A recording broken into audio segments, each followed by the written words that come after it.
Good evening and welcome to the September Council meeting to those in the gallery and those watching online. I acknowledge the traditional owners of this land, the Wurundjeri Woi Wurrung and the Bunyurong people, and recognise their continuing connection to the land and waterways.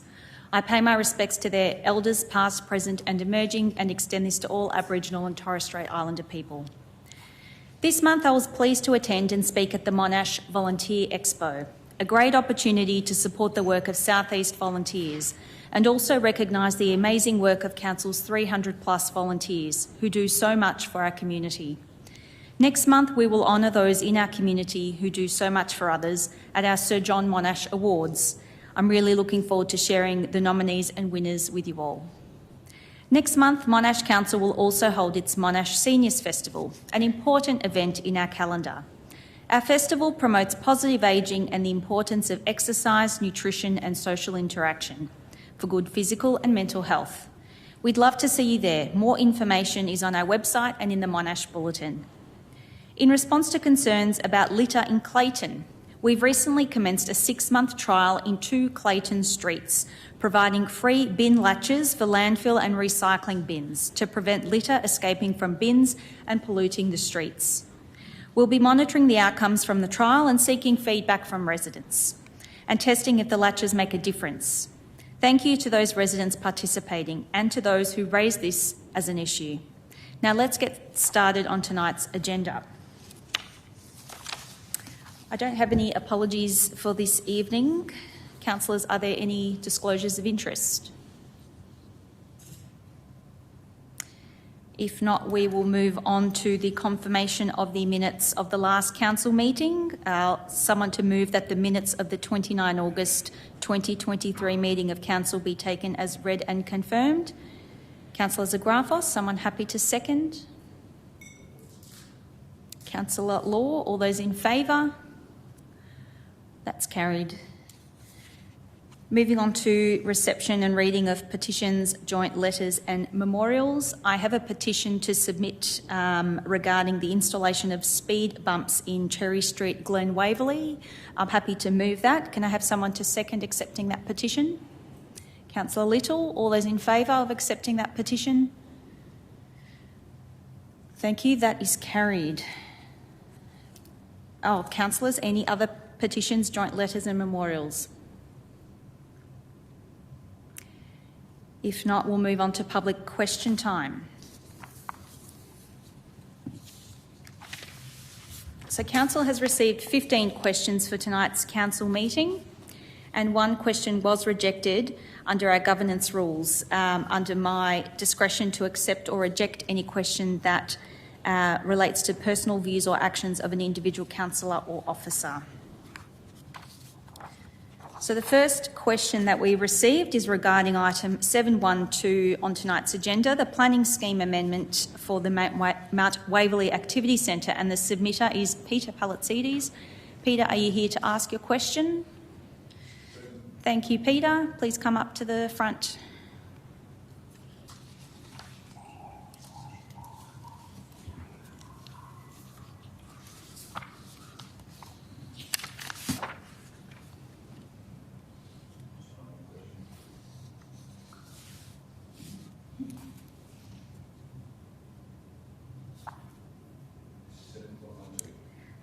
That's correct, about the Mount Waverley Activity Centre. Okay, thank you for taking my question.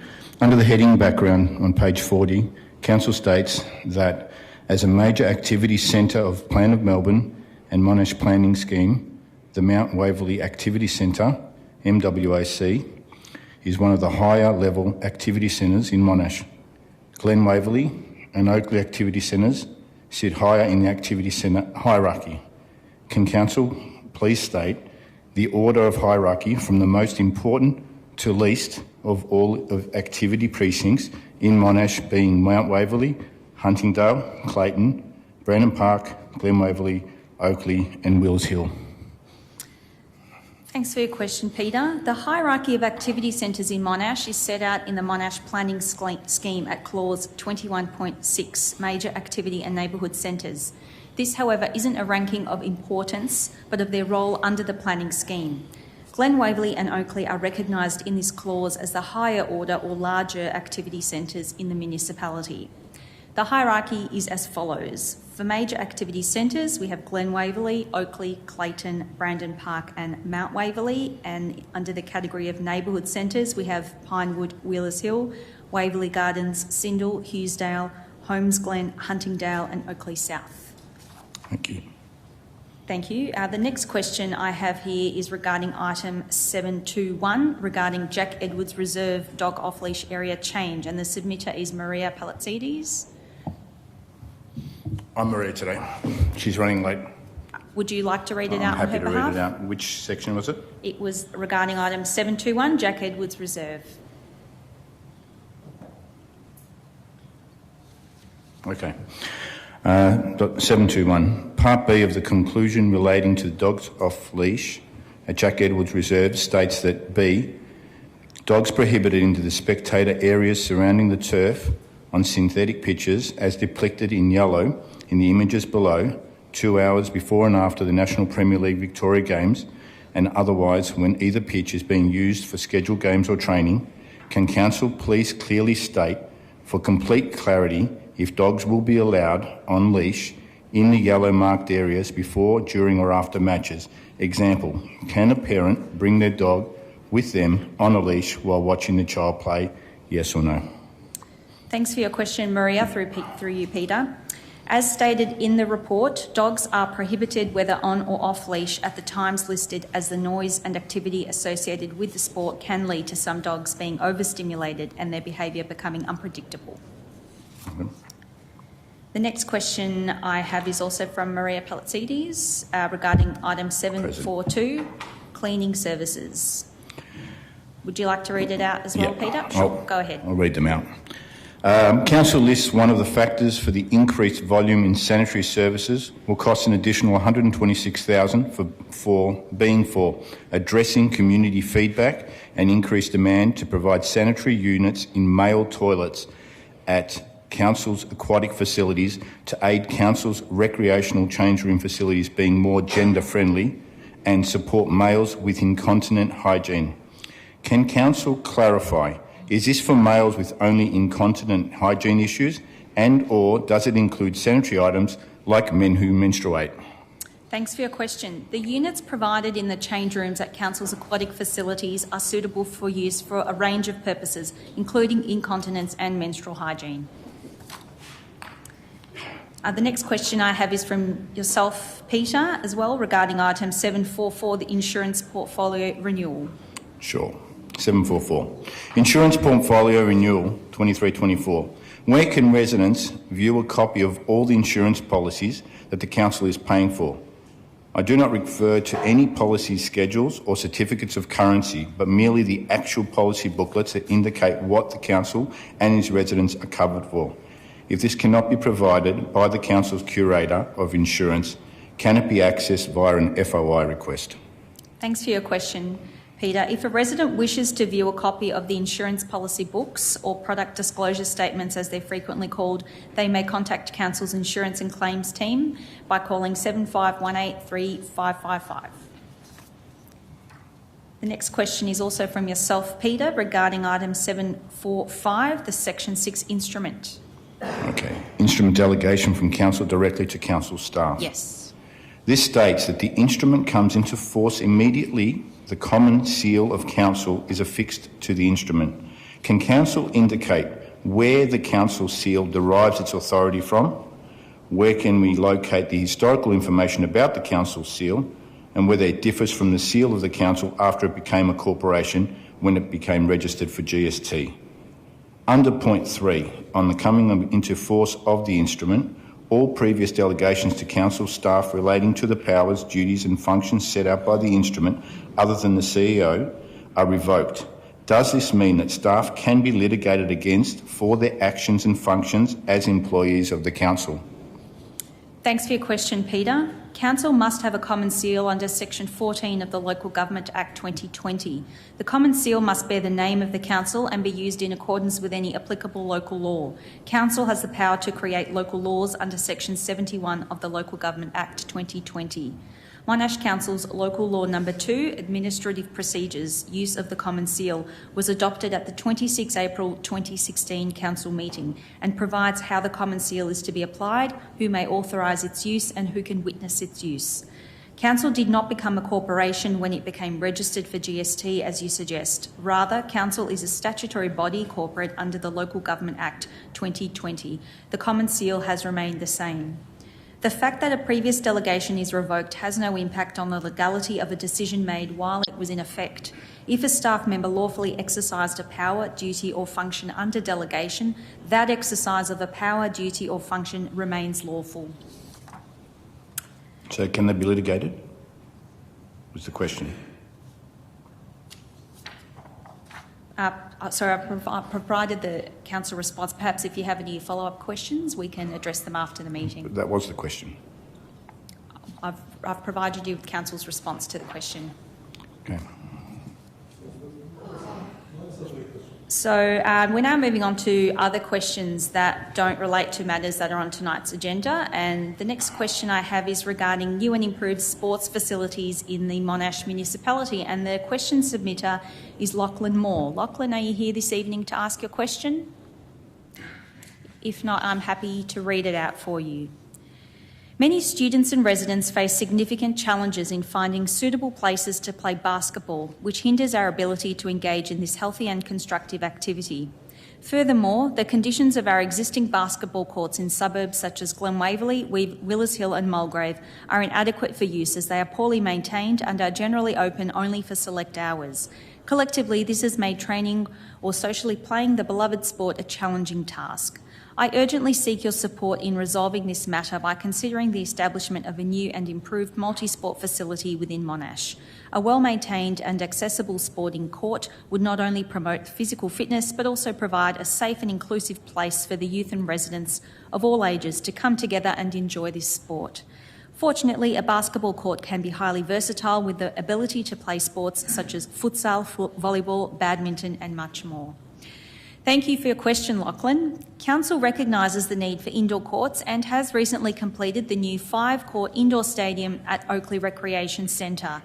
We also have a 5-court indoor stadium at Batesford Reserve operated by Waverley Basketball Association and a 4-court indoor stadium at Gels Park.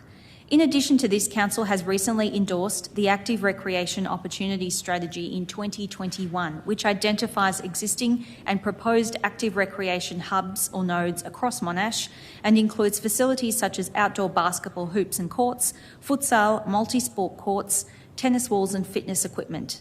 Examples of recently completed active recreation hubs include Waverley Park off Gate 7 Drive, Mulgrave, Clayton Station Skyrail and Centre Road Skyrail sites, which include multiple outdoor basketball and multi-use sports courts. 2 additional outdoor multi-sport courts with lights are due to be completed in February 2024 at Carlson Reserve, Clayton. At this stage, there are no plans for Council to extend or construct new indoor stadiums within Monash. The next question is regarding Transgender Day of Remembrance, and the question submitter is Jay Hörsler. Jay, are you here this evening to ask your question? If not, I'm happy to ask it for you. Will Council fly the trans flag to mark Trans Day of Remembrance on 20 November 2023? Thanks for your question, Jay. Council acknowledges and celebrates a range of LGBTIQA+ days of significance throughout the year and has consulted with the Monash LGBTIQA+ Advisory Committee for which days are included on this list. Trans Day of Remembrance is not currently on the list. However, in support of the trans and gender diverse community, we do acknowledge and celebrate Trans Day of Visibility on 31 March by flying the intersex inclusive Progress Pride flag, lighting up council buildings and communications. In 2024, council officers will consult with our LGBTIQA+ Advisory Committee on whether the days acknowledged and celebrated should be adjusted. The next question is regarding support for the LGBTIQA+ community, and the submitter is AJ Judd. AJ, are you here to ask your question? If not, I'm happy to ask it for you. Marybeck, Yarra, Moonee Valley, Port Phillip, Indigo and Latrobe councils have all debated and passed motions to support the LGBTIQA+ community and oppose vilification against us. With the local community still reeling from the cancellation of the drag Storytime event, will any councillor bring a notice of motion so that Monash does the same? Thanks for your question, AJ. The tabling of a notice of motion is at the discretion of individual councillors. Monash City Council has been explicit in its strong and ongoing support to the LGBTIQA+ community, including through the adoption of its LGBTIQA+ action plan and convening of the related advisory committee. It's also one of the few councils that has a dedicated staff resource and also runs a number of programs and activities specific to and inclusive of the LGBTIQA+ community. The next question this evening is regarding modification of utility poles on council land, and the submitter is Dominique Murphy. Dominique, are you here to ask a question?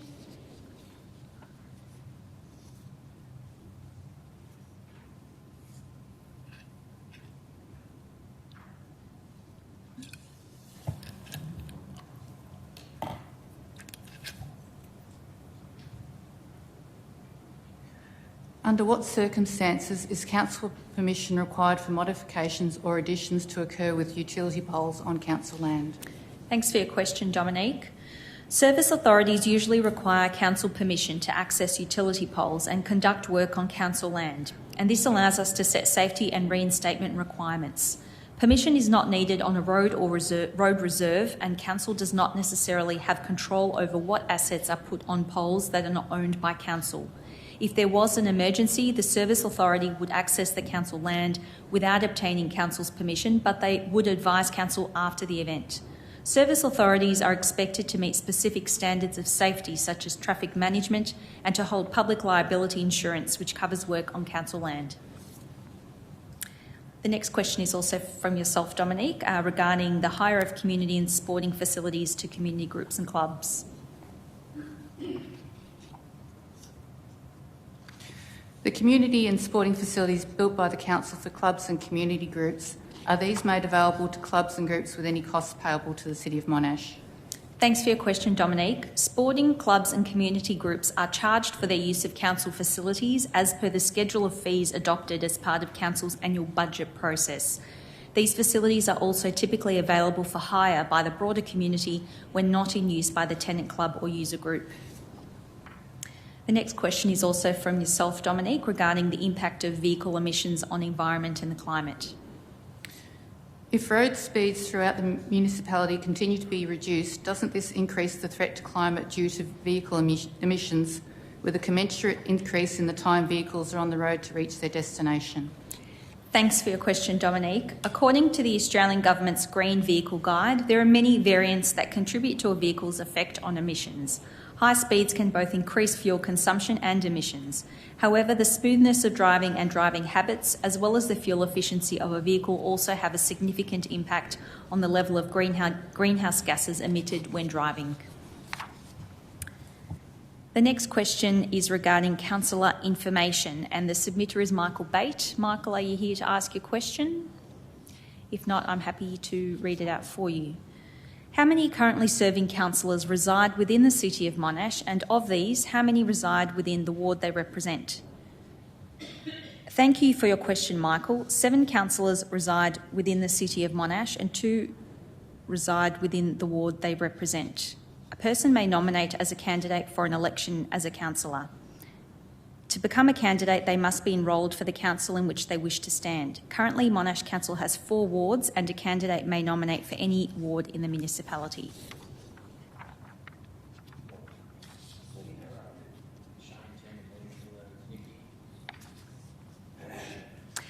The next question is also regarding councillor information, and the submitter is Michael Bate as well. I'm happy to read this one out as well. Are any councillors in the City of Monash currently serving as councillors for their first term? How many years has each councillor served under the City of Monash or predecessor local councils? Thanks for your question, Michael. The current council was elected in 2020. 3 councillors are serving their first term: Councillors Samagia, myself, Law and De Silva. The following are the terms of the remaining councillors.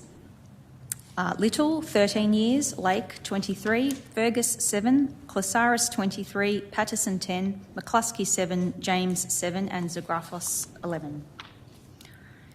The final question is regarding the number of rates notices issued in the last 5 years, and the submitter is also Michael Bate, so I'll read this one out as well.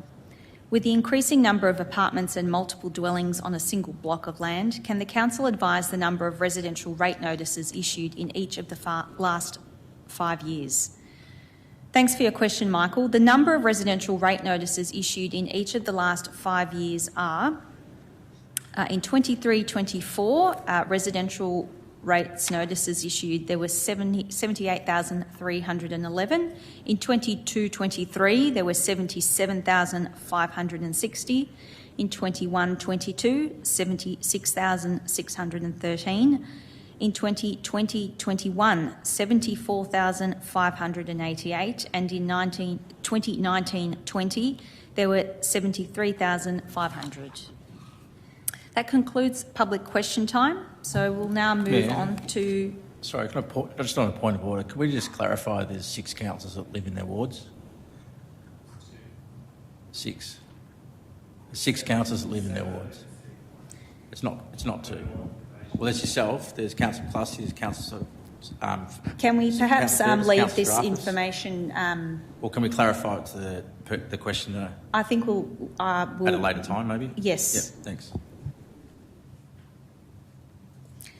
So moving on to the officers' reports. So we first up have the reports from City Development. 711 is the Town Planning Schedule Report. Do I have a mover? Councillor James, someone to second? Councillor Little, any discussion? If not, I'll put that to the vote. All those in favour? All those against? That's carried. Item 712, the Planning Scheme Amendment for the Mount Waverley Activity Centre. Can I have a mover? Councillor Little and Councillor James to second. Any discussion, councillors? Councillor Patterson? Mayor, I'd like to move an amendment, please. Certainly. What's the nature of your amendment? I will read it to you. 1 second, sorry. I'd like to move an amendment that we add a recommendation 3 and that all of the recommendations move down accordingly. And the recommendation 3 is, in addition to the changes outlined in this report, modifies Amendment 2167 to ensure that the planning policy and controls provide for a strong preference to retain canopy trees in any redevelopment of the land bounded by Virginia Street, Alexander Street, Wimborne Road and the laneway to the rear shops fronting Stevenson's Road, and we're not appropriate to explain that replacement canopy trees are established in order to maintain the village feel, soften the impact of any buildings, reduce the impact of built form on ambient temperature and improve the garden character of any redevelopment on this land. I've circulated that to councillors. Thank you. Do you have someone to second that amendment? Councillor De Silva, is that amendment acceptable to the mover and the seconder? Councillor James? And every other councillor? Councillor Lake? Yeah, can I just ask for it to be debated? Because I just wanted to ask a question of officers about it. Go ahead.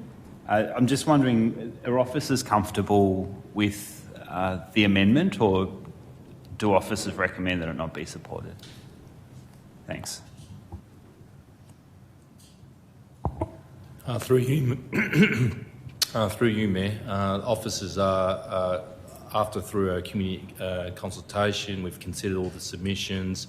We are satisfied with the amendment. It's in line with the planning, with the structure plan that was adopted in 25th August 2020. Okay, thank you. Nothing else from me. May I just ask a question as well? Maybe if you remain standing. Is there any reason perhaps why officers didn't turn their mind to this issue when crafting these recommendations to council? Yeah, through you, Mayor. In this instance, I'll invite Sean McNamee, the Manager for Strategic Planning.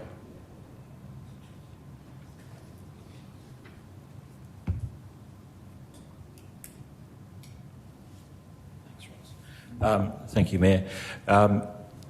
The issue of vegetation, as most councillors would know, is widely canvassed and covered in the planning scheme, and based on the submissions that we received, we felt that that was the way the amendment was drafted in the first instance was adequate. However, upon reflection and having further discussions with Councillor Patterson and going back and looking at the submissions and the concerns, we felt it was appropriate to reinforce those for that particular site, given its size in the activity centre. Thank you. Is there any further discussion on... So, pardon me, sorry, is there any further discussion on the amendment before us?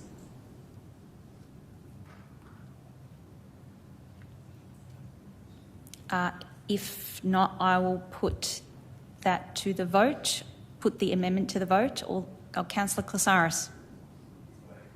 Oh, you're voting? Pardon me. All those in favour of the amendment? That is carried. So that now becomes the substantive motion. Is there any further debate, councillors? If not, I will put that to the vote formally as well. All those in favour? All those against? That is carried. Item 713, the Monash Affordable Housing Strategy. Can I have a mover? Councillor Fergus and Councillor Patterson to second. Any discussion, councillors?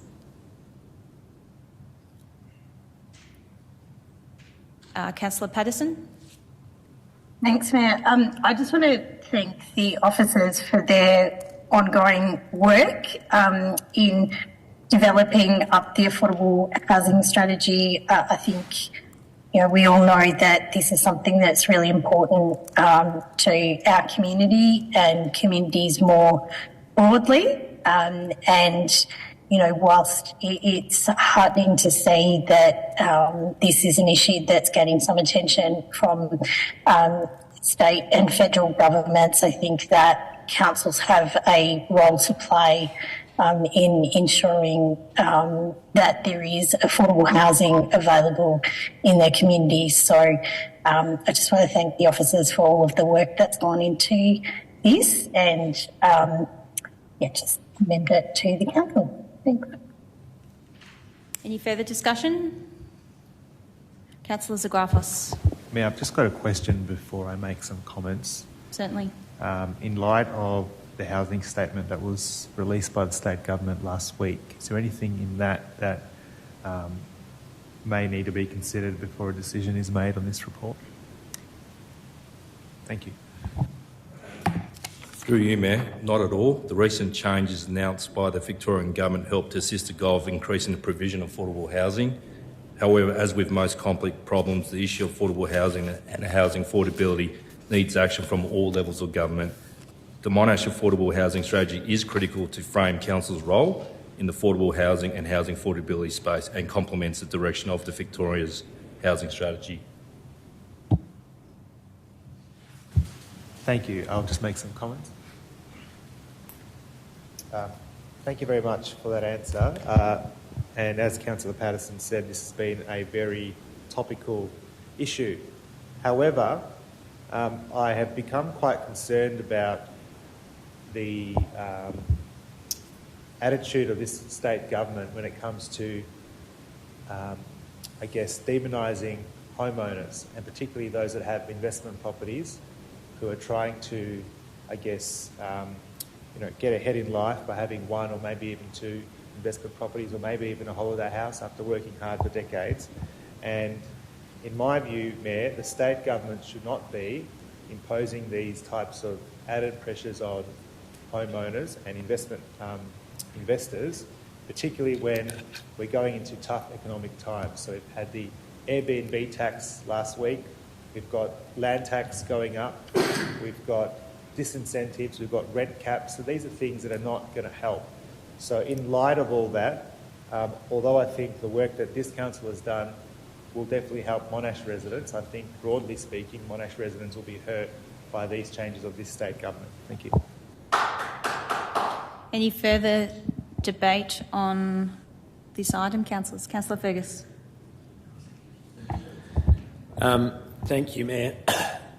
I recognise Councillor Zagrafis's points, and he's certainly entitled to put forward those views. I think they do represent the views of a number of people in our community. But I would make the point that if we're considering tough economic times, just think about those people in our community who are homeless, who are sleeping rough, who are living paycheck to paycheck, who can't afford their rent, who are having to sleep in their cars, who are sleeping in their cars with their kids.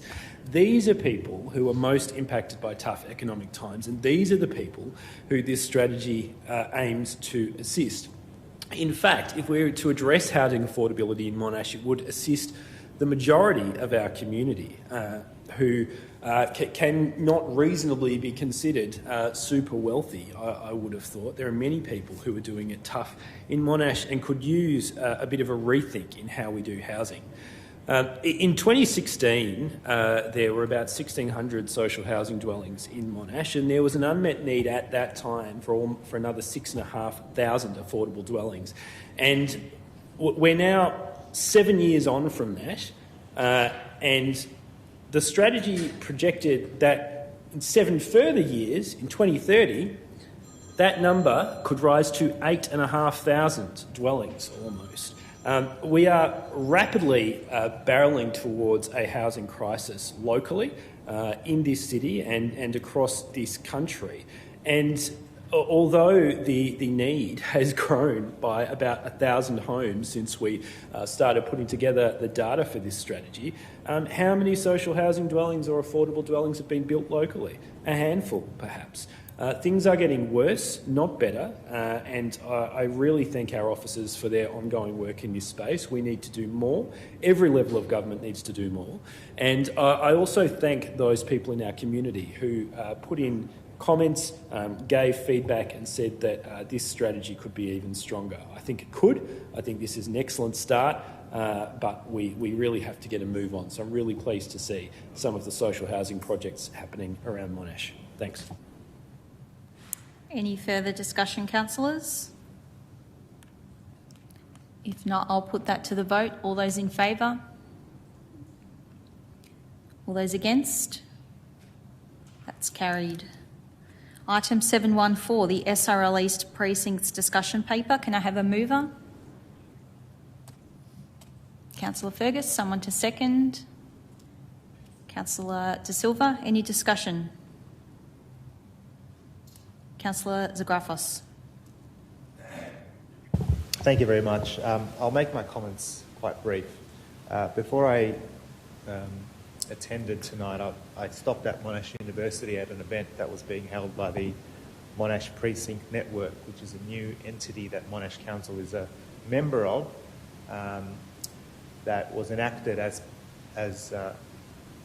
in line with the Suburban Rail Loop project, which, as the name suggests, is a precinct that's in this report.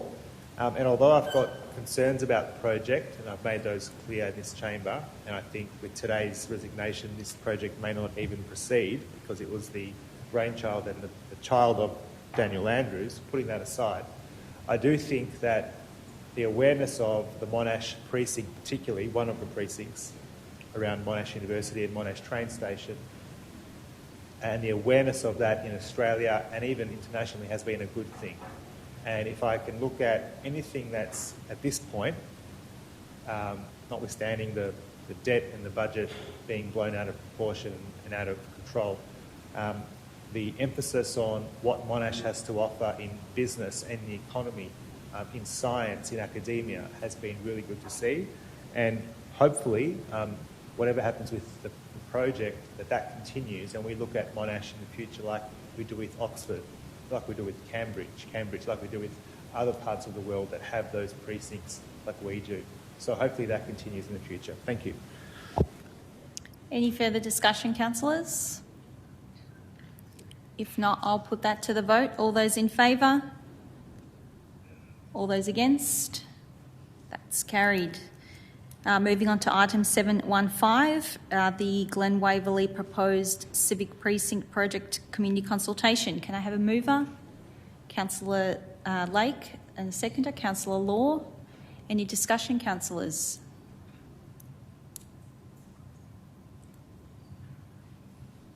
Councillor McCluskey.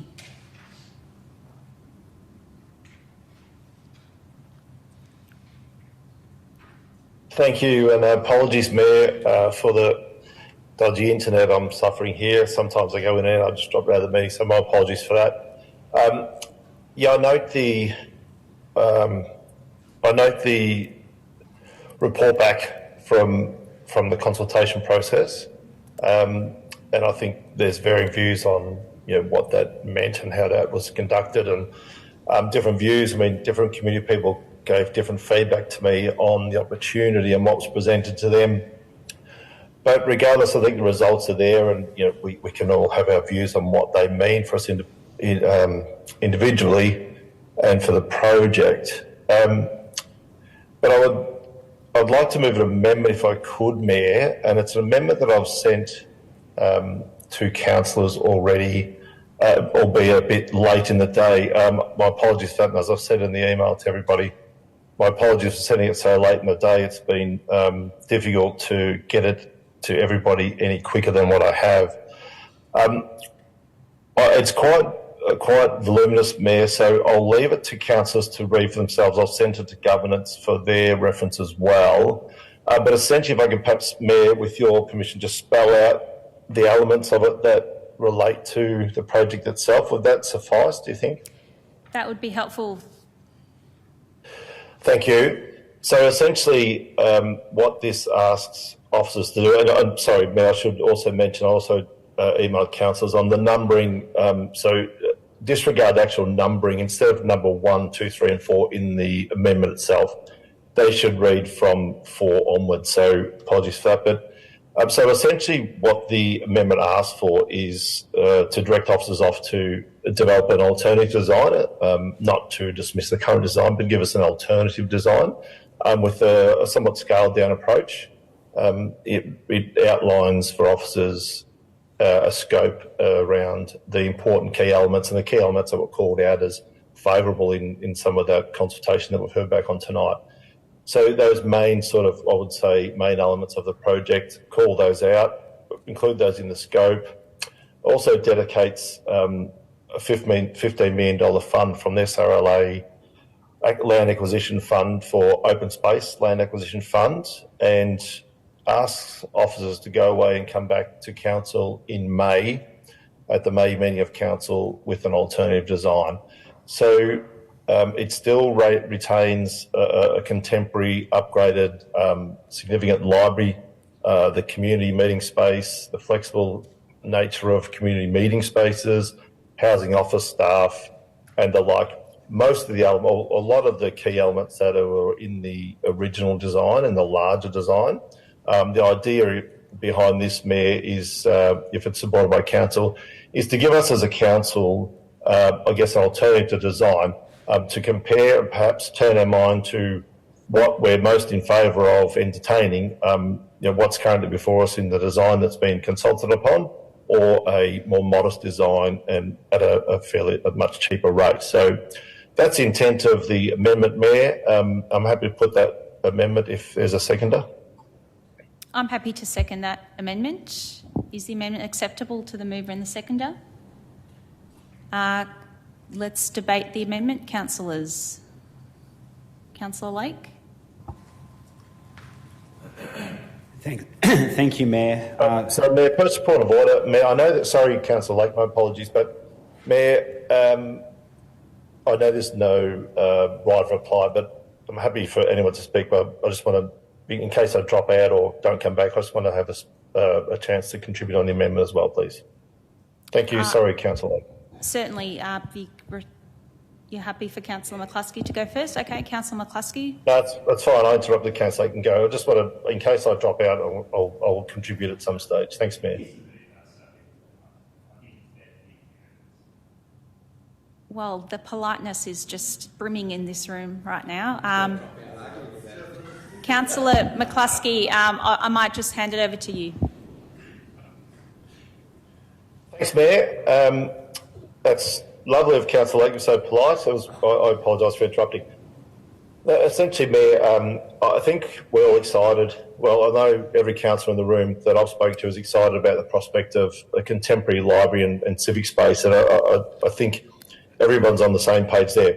I think where there's perhaps some difference, an established difference, is whether or not there's an appetite to entertain an alternative to what's currently before us. This in no way is meant to stop any project, curtail any project, or do anything other than provide us with an alternative. And in doing so, I guess contemplates an alternative use of the funds that we expect to receive via the SRLA land acquisition. Those are spelled out in the amendment in the report. So I guess in summarising, this will give us an alternative. Council can make an informed, responsible comparison and then decision about direction around where we go next in terms of the precinct project and I guess its size and scale. Some of the elements that have been, I guess, dissected off the original one, is one like the event space, the civic hall. That need hasn't really been, to my view. My view is that need isn't really a need. I think we conduct 6 or 7, perhaps in busy times 8 or so citizenship ceremonies throughout the course of the year. We use 2 facilities, either Monash University or Huntingtower School, both fantastic, both well received by all recipients and all attendees. And it's a minimal cost compared to the cost we talk about in general terms in council and the budget and so on. I think from memory, Mayor, maybe in the vicinity of 50 to 60,000. So why we would need a civic hall attached to this design is not something I think is completely necessary, but that'll be up to council once, if supported, we see a different design. This does call for, though, the ability to design for it to be added on to later on. So if a future council, this council, whatever changes some course in that regard, well, then there's always the ability to do that at a later date. And we've heard from a number of councillors tonight and previously about times are tough, and this is a windfall gain that we otherwise wouldn't have recognised, and we wouldn't entertain anything remotely like the scale of the current precinct plan of more than $110 million if we weren't getting some SRLA money. I think that's a generally accepted notion. So, Mayor, this amendment is merely to look at sending officers away with a modified, more modest scope. Give us a secondary design, let us compare, let us have a really responsible, mature conversation about what we spend, where we spend it, and what's the best bang for the community buck. Over to Councillor Lake. Thank you, Mayor.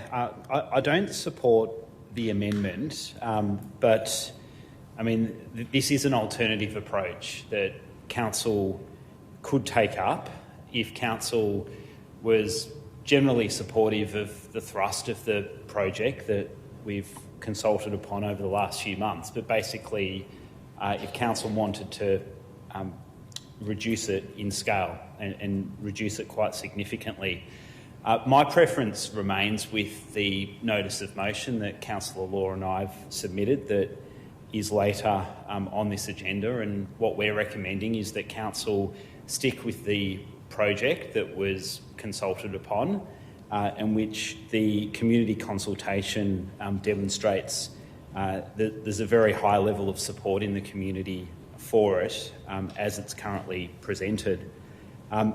I would encourage councillors to stick with that approach. I think it makes no sense to do both in parallel. I think why you would go out and spend $200,000 on a concept plan, which is the stage that we were at with the design that Councillor Law and I are proposing, that we were at with that about 4 years ago, and incur further delay and further cost while spending $8 million on the detailed design with what was consulted upon, escapes me. It's one or the other.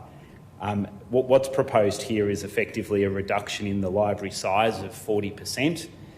That's a very different library than the one that we had planned. The library that comprises Council's proposal, is not something that was reached, flippantly or with a bit of ambit. It was designed by Council officers. It's the same size as what was proposed about 6 years ago when council was considering the central car park site for a library. There has been much planning and design that has gone into the library size and scope based on what was consulted upon. I don't think we should change that. The other key change that is presented by this amendment is the deletion of the community events and meeting spaces. It's interesting, if you take the time to read the consultation feedback, particularly the opt-in survey feedback, it's clear that there's a very strong level of support across the community for multi-purpose configurable meeting spaces, which includes event spaces, which is something that isn't available in significant enough supply for the community in Monash. So I would urge that not be given up either. So I think the better approach is to support the notice of motion and vote this amendment down. Thank you. Any further discussion, councillors? Councillor Zagrafos. Thank you very much. Look, this is a great compromise, this way forward that the amendment proposes. It will secure broad support for this project moving forward, and we know that if that broad support isn't there, then there will always be, I guess, a polarisation in the community that we have seen in the community feedback responses, which I'll get to in a moment. But can I firstly say to Councillor McCluskey, well done on what I believe is a good way forward, because the scope and size does have to be looked at if this project does proceed. We know that just by looking at the feedback. Mayor, in my view, there is no rush. If this project will happen, it will happen, but it has to happen the right way and with the right amount of consideration and all the factors. In my view, the Civic Centre is an add-on the Civic Hall. The Civic Hall is an add-on that isn't required, but I'm still open to waiting a number of more months to have that alternative compared to what is the current proposal that Councillor Lake just spoke of, the one that was put to the community. Now, if we look at the community consultation results, Mayor, in broad terms, because I hope to speak to them later on if this amendment is considered and voted on, is that there is a divide in Monash based on the Shape Monash results. Those in Glen Waverley, they are broadly in support of the project, of about 62%, those that live in Glen Waverley. Those that live in the south of Monash, it's about 20% in support, depending on the suburb. So to give you an example, if you live in the suburb of Oakley and you responded to the Shape Monash survey, you support this only 11% of people that live in Oakley. So there is a north-south divide. Now, obviously, if people live in Glen Waverley, it's going to be closer to them, so that's why they are in broad support of it. But people in Clayton and Oakley, they're saying, well, why should Glen Waverley get all the funds? Why can't we get some here in Clayton and Oakley South and other parts of the south and in Willis Hill? So for me, what the amendment proposes is more money for open space, more money across Monash, because Monash residents and ratepayers, they're all equal. Glen Waverley people are not any better. They all pay their rates. And in my view, and I have been a critic of this project, but I'd be supporting this amendment because it strikes the right balance moving forward. Thank you very much. Any further discussion, councillors? Councillor Fergus. Thank you, Mayor. And look, I thank Councillor Law, Councillor Lake and Councillor McCluskey, who've all been developing proposals on this civic precinct project, the proposed project, and have all been quite consultative. Unfortunately, I think this project is extremely complex. There are a lot of moving pieces, and there's clear division on council as to what the right way forward is. I think there's some fundamental differences of opinion about the merit of a large-scale civic project and large-scale library at all. We saw that in the last term of council as well, and this has been something we've been considering for a number of years, virtually my whole time on council, and I understand before that also. In terms of this amendment, there are elements of this amendment which I support, but I think it's unfortunate that it's proposing to remove the officer recommendation, which actually notes the community consultation. I think it's quite important for council to do that because we have many, many people who have taken the time to contribute, and I think officers have put together this report, which has some conflicting messages for council, I think. In a perfect world, I would suggest that we all take a little bit more time to see where we can get to, but I don't think the various proponents of these points of view are going to agree with me on that, and so I am prepared to make a decision this evening. I do want to ask Mr Hopkins to my right, though, a question about the size of the library. I know this has been contentious, and I know that officers have perhaps had different views over the years as to the appropriate amount of floor space of the library, but I was hoping that I could get a response around... Try and frame this as clearly as possible. This scale of library, do you feel that this is an appropriate scale, give or take, in terms of meeting Glen Waverley's future needs over, let's say, the next 2 decades, given what we know of the development to come? Through you, Mayor. The library floor space has been reviewed a number of times.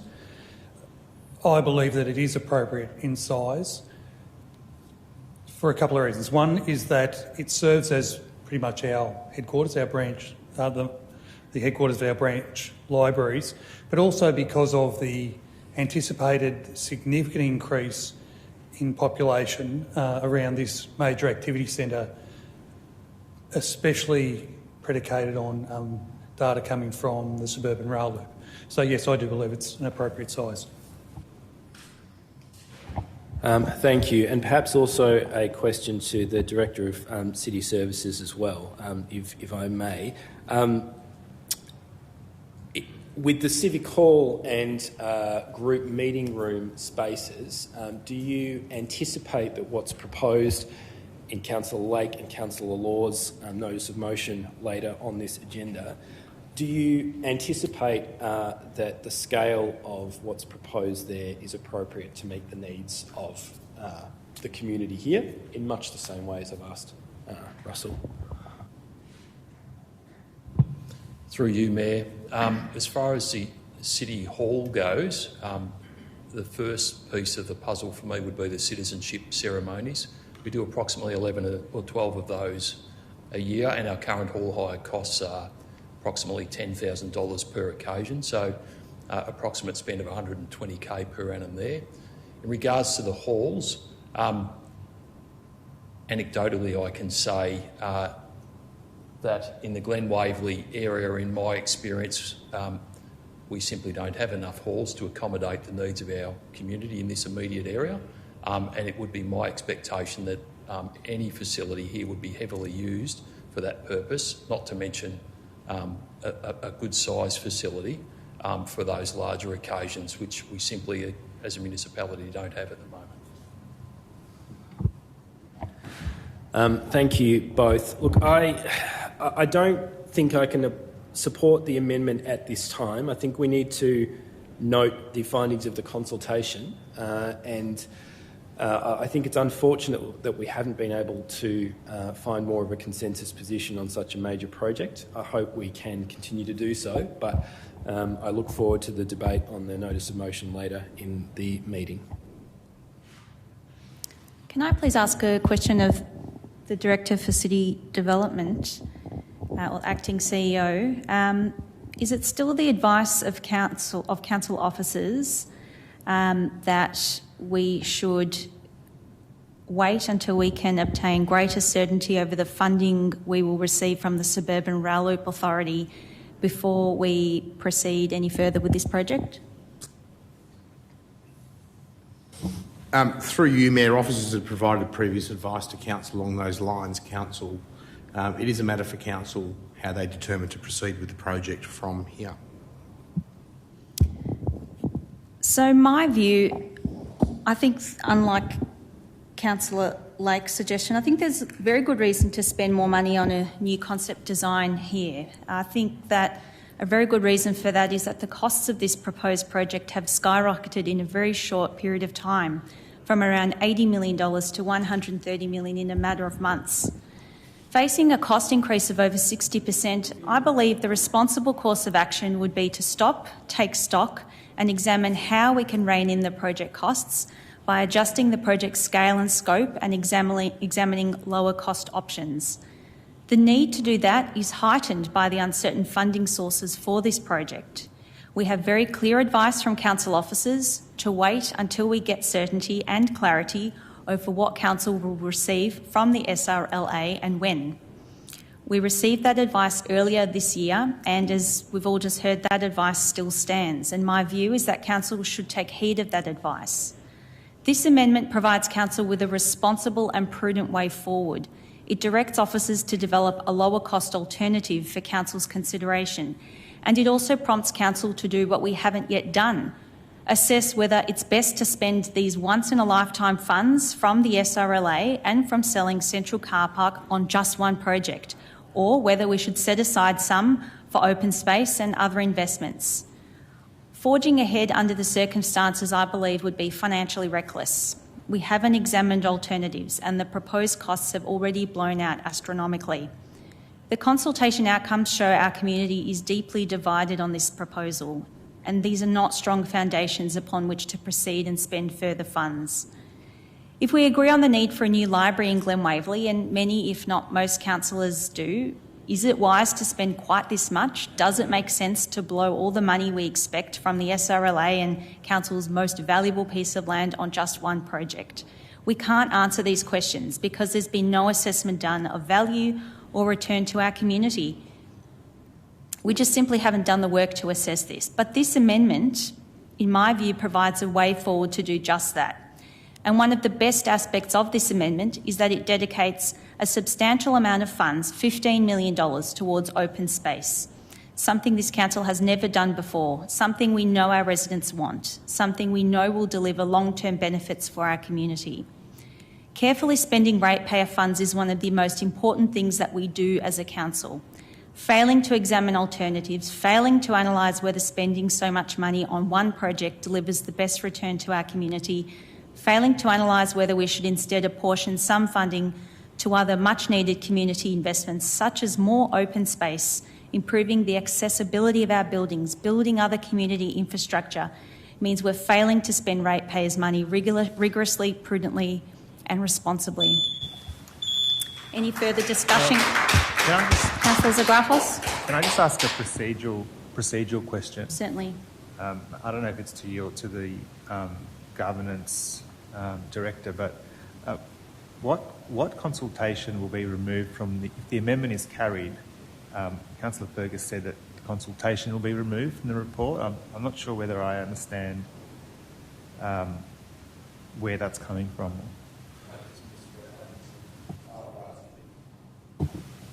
Okay, so just so we're clear, if the amendment is carried, it will create a new point 4, and then that will flow on from there. So basically, points 1 to 3 will remain as they are, is what I'm saying. Any further discussion, councillors? Councillor James. Thank you, Mayor. I agree with Councillor Fergus. I think this has been a very divisive topic on this council and has been going on for about 6 or 7 years. Councillor McCluskey reached out to me last week to ask if I would support something of or looking at reducing the overall cost. Councillor Lake and Councillor Law also reached out for their views as well. So I said to all of them that I'd be interested in reducing the overall cost of the project where possible. Councillor McCluskey didn't get back to me, and the first I've seen of this amendment was on my watch about 8 minutes before this council meeting. And other than a speed read about 5 minutes ago, I haven't really had time to consider it. However, Councillor Lake and Councillor Law have altered their motion through consultation over the last week. So point 3D specifically, point 4 specifically looks at reducing the overall cost of the project. And 3B was another thing I was quite keen on too, and making sure that whatever we do in this civic centre or whatever we do around this precinct sort of falls in line with the Harry Seidler building that we're standing at the moment, which I think is one of the architectural marvels certainly of Australia, and a very renowned architect that we have here. Causes some challenges when we want to change the building as well.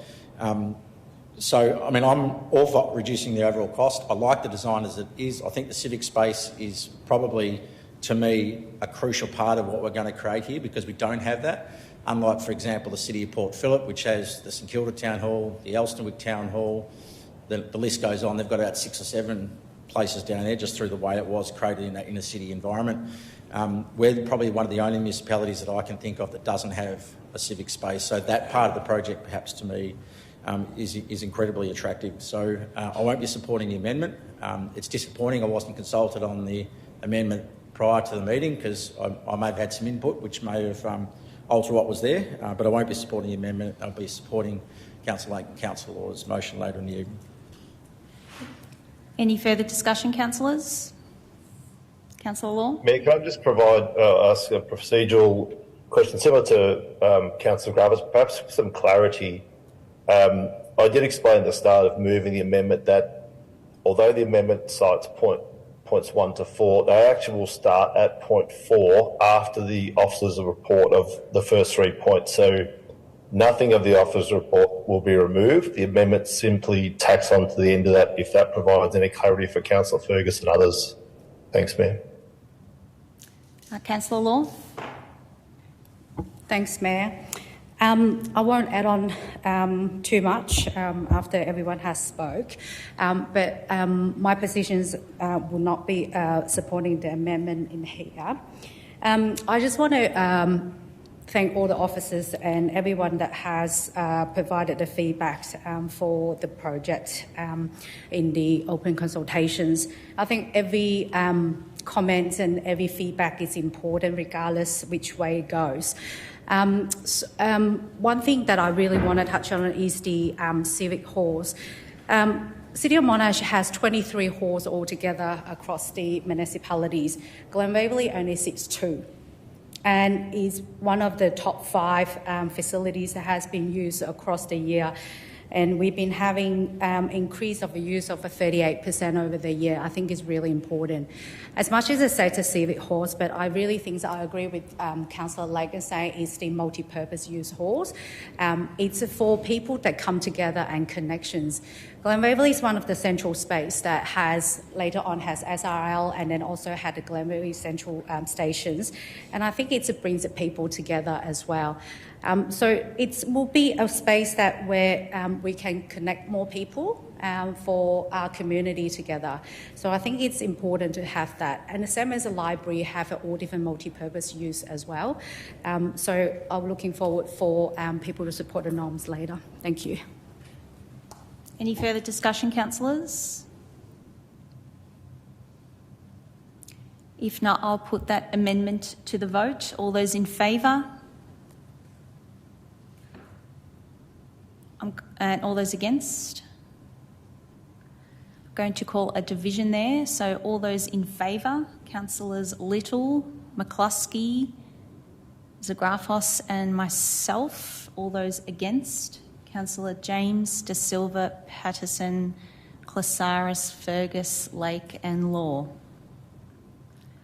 So that amendment fails. So we move on to the substantive motion regarding the community consultation. Any further discussion on that, councillors? Councillor Lake? Yeah, if there's no other contributions, just like to make one by right of reply. Well, sorry, I might.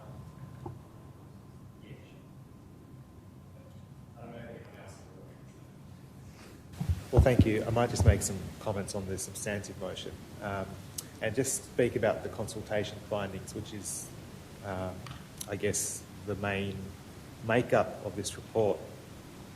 So as I was saying earlier, there is definitely a divide in Monash. If we look at the findings in more detail, we can see that more people strongly oppose and strongly support this project based on the Shape Monash findings.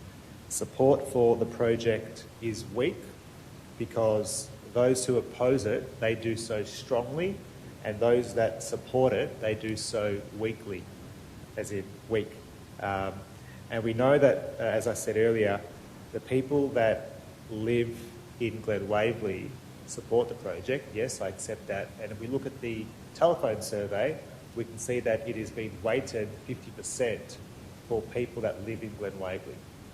That is that out of the 800 respondents, 400 live in Glen Waverley, the other 50% live in other parts of Monash. So the telephone survey is weighted, in other words, biased, towards people that live in Glen Waverley that we know support the project. If we take in the 62% of people that live in Glen Waverley that support the project and juxtapose that on Monash residents, and we look at how many people that live in Monash live in Glen Waverley, we get 14% of Monash residents that support this project. So you look at Glen Waverley, you put that onto the 200,000 or so Monash residents, and you divide that by the total Monash residents, you get that number. So, Mayor, you know, if we're going to have a consultation report and consider that, we need to look at what did the people of Monash tell us. Now, you put that aside, the consultation itself, in my view, was also quite biased because it presents the project as something that is cost neutral. First of all, we don't know what the cost will be. Construction costs are rising every week in this state. So if it's $110 million today, it'll be $120 million next month, maybe even $130 million. By the time we start building in a few years, that will be even more. The valuation of this has changed in the last few years as well. In fact, there were multiple valuations done that drastically were different. Now, I noticed many respondents mentioned working from home in the consultation findings. We also have spoken about a civic hall. Let me tell you, Oakley Hall can fit many people with it, and it can have citizenship ceremonies anytime you want it. It's there, we own it, we don't have to pay for it. It's been there for 100 years. So, Mayor, I just think that this project needs a lot of work to do if it's to proceed, and we have to look at what the people of Monash think. Thank you. Unless there's any further discussion, I'll go back to Councillor Lake for right of reply.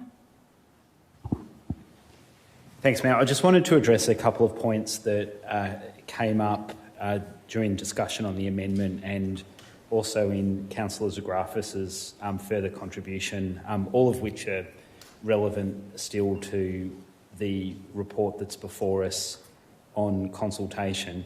First of all, it needs to be corrected the way Councillor Zagrafis has mischaracterised the consultation outcome. It doesn't actually show at all a divide in Monash around this project between those that live in Glen Waverley and those that don't, and particularly those that live down south. What is clear is that, and it's just worth explaining this, there were two bases to the consultation that was undertaken. One was an opt-in survey where anybody could respond online over the website and have their say about this project. And it's true to say that those that did that, in roughly equal measure, were either strongly supportive or strongly opposed or somewhere in between in relation to this project.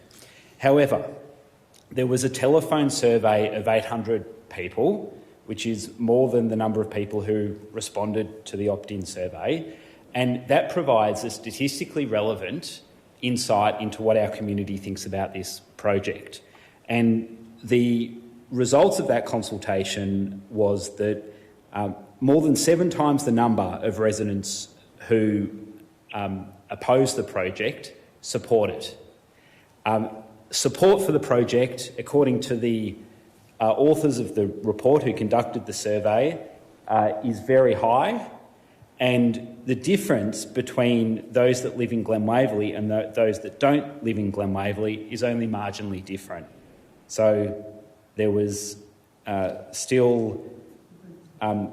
there was still 75% of non-Glen Waverley residents supportive of this project from the results of the telephone survey. So it's just quite wrong to say that there is a divide. There's not a divide. There is clear, empirical, strong support within the Monash community for this project. I also reject that there's anything misleading about the consultation. We could not be clearer. This project will be budget neutral to council. It will be paid for by the same land sales that were considered by council 5 years ago, which is the sale of the central car park, and what was considered 5 years ago was the sale of some of the Montclair car park. It's now going to be a little bit bigger than that because of the acquisition from the Suburban Rail Loop Authority. So there is no revelation in any of that, and it's supported by the community. Thank you. I will now put that to the vote. All those in favour of 715? All those against? That's carried.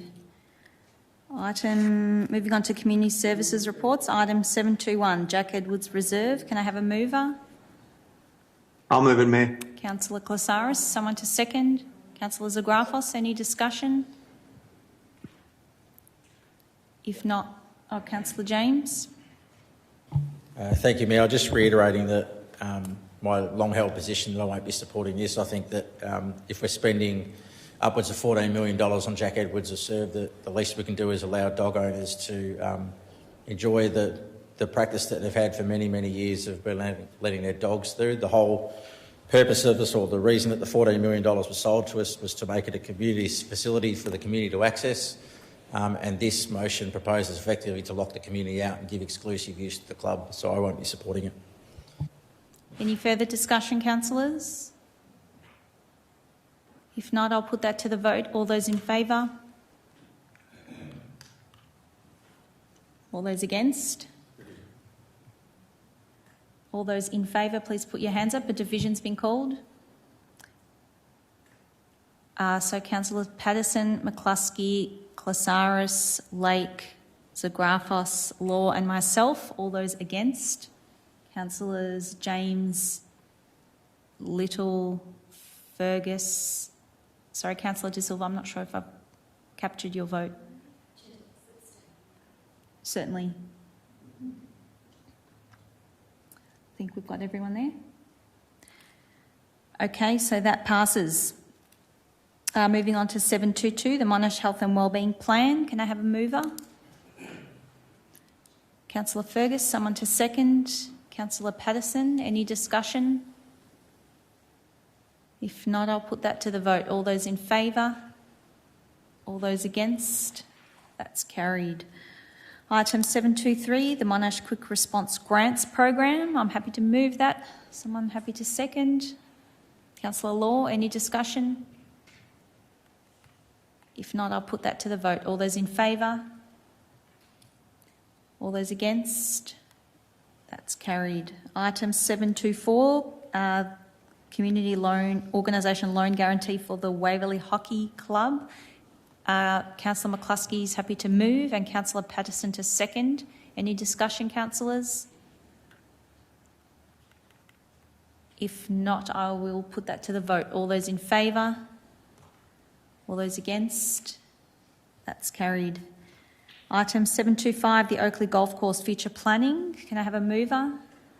Councillor Fergus and someone to second. I'm happy to second that. Any discussion, councillors? Councillor Fergus. Thank you, Mayor. I want to thank officers for their work on this over quite a number of months, possibly years, since we've been talking about this. Look, Oakley Golf Course has a great many people who use it and love it, and you know there are a number of residents who speak to me regularly about how they enjoy the course. Shout out to Sandy, who does some great work down there with people with disabilities and so on. But it is the poor cousin, really, of the Glen Waverley course. Monash is a bit unusual in that we have two public golf courses, and Glen Waverley is far and away the one which is used more. It has a much higher number of rounds played there, and that has remained consistent post the height of the pandemic. I recognise the concerns of a number of avid golfers about this report this evening, and look, we knew this would be the case, but I want to assure people that the point of this report is so that the public, including those who use the golf course, can have their say on the future of the course. For me, it is really an exercise in seeing what community sentiment is. It is always extremely difficult when you hear from individuals to judge just how much sentiment of the community as a whole is one way or another. So I think this exercise will be really valuable in informing our future direction of the course. And look, there will be strong and passionate views in both directions, I'm sure. I'm really looking forward to hearing what the community have to say and reading the report of the consultation, and I encourage members of the community to get in touch with ward councillors and others over the course of this consultation as well, if you'd like to have a conversation. Any further discussion, councillors? Councillor Zagrafos. Thank you very much, Mayor. Look, I don't support part of this report. The part is that what it's doing is creating uncertainty for hundreds of local residents that use the Oakley Golf Club. But I might start with a question, if that's okay, Mayor. I don't know whether I can, to be honest, but I'll ask a question to the relevant director. You're entitled to, certainly. Okay, cool. How many public golf courses are there in the east of Melbourne? So obviously we've got Oakley and Glen Waverley. Do we have a number? Through you, Mayor, I can't tell you off the top of my head how many. As a matter of fact, I might need a further definition on what the east of Melbourne constitutes. Let's say adjoining councils. There's certainly one. There's the East Malvern Public Golf Course. We have a number of private courses, but I'd have to take that on notice and get that detail. Okay, thank you very much, Director, through you, Mayor. And I note I probably should have asked that earlier. But the point is that, in my view, this council should think about not just its duty locally, but to people that live in the general vicinity in our part of Melbourne. If we were to say in the future look at changing the use of Oakley Golf Course. Now, I did speak with the president of the Veterans Golf Club today on the phone. He called me when this became a public document, and I note that I've received 5 emails today, of which one is from a committee member of the Veterans Golf Club, another person, who all strongly object to council looking to turn Oakley Golf Course into a open space non-golf course, I guess. And we should note that these are people that have been using this golf course for some time. They're generally older, I say that with respect, but they're older people.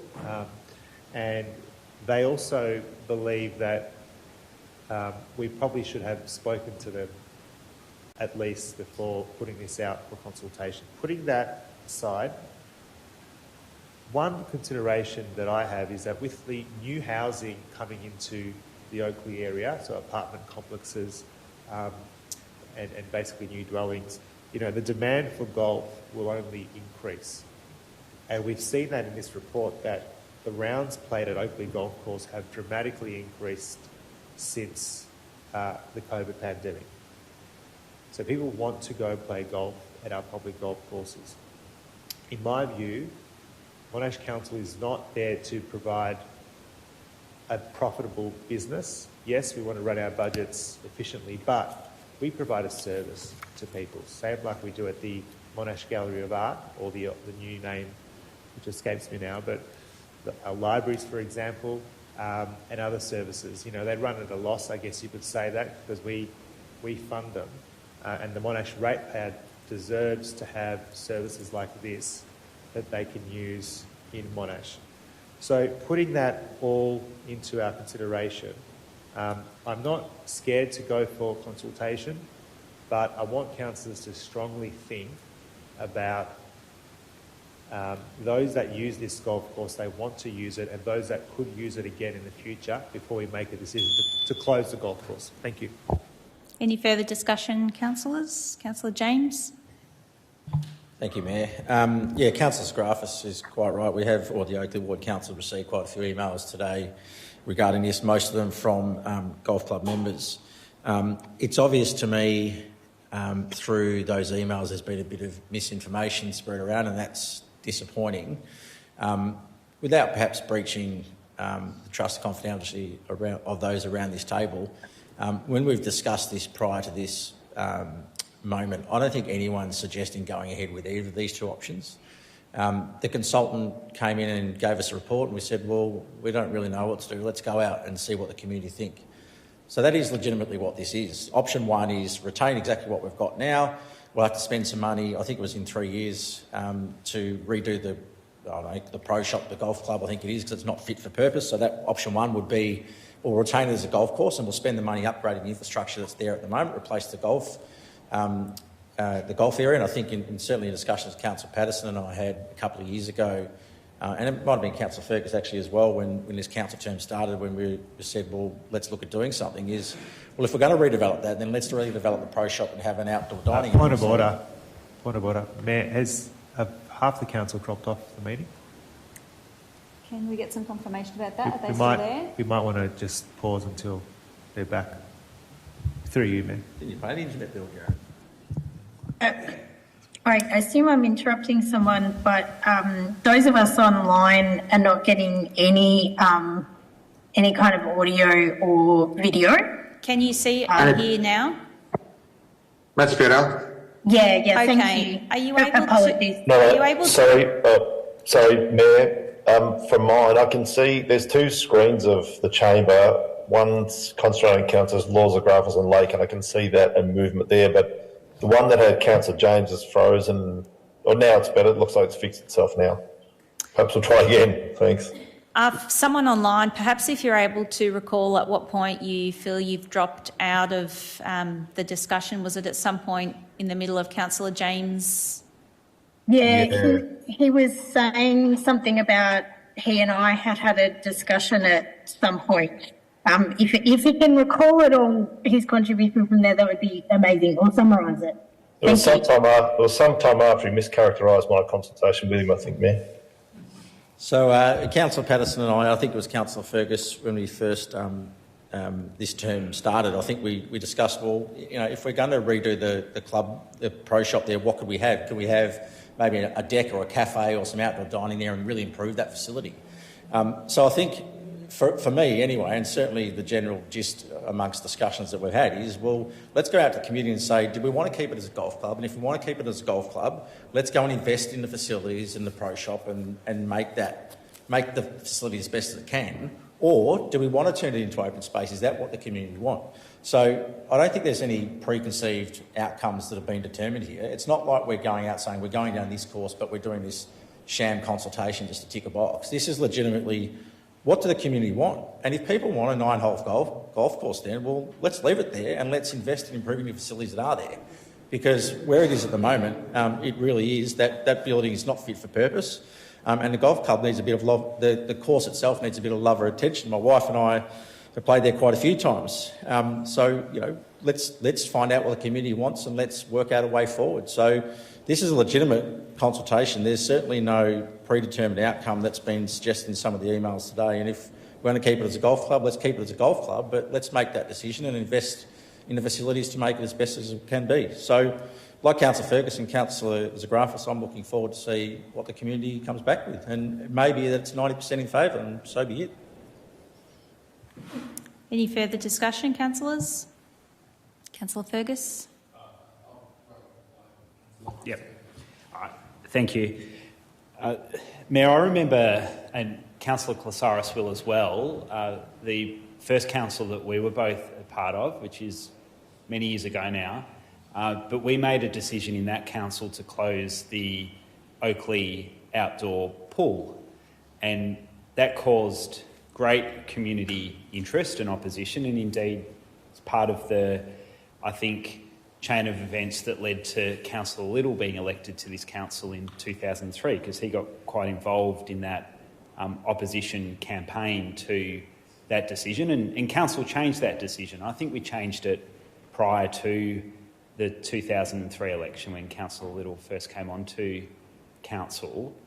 And I've got to say, with the passage of time, I think I was in the majority on both of those decisions. I supported the closure and then I supported the backflip on that decision.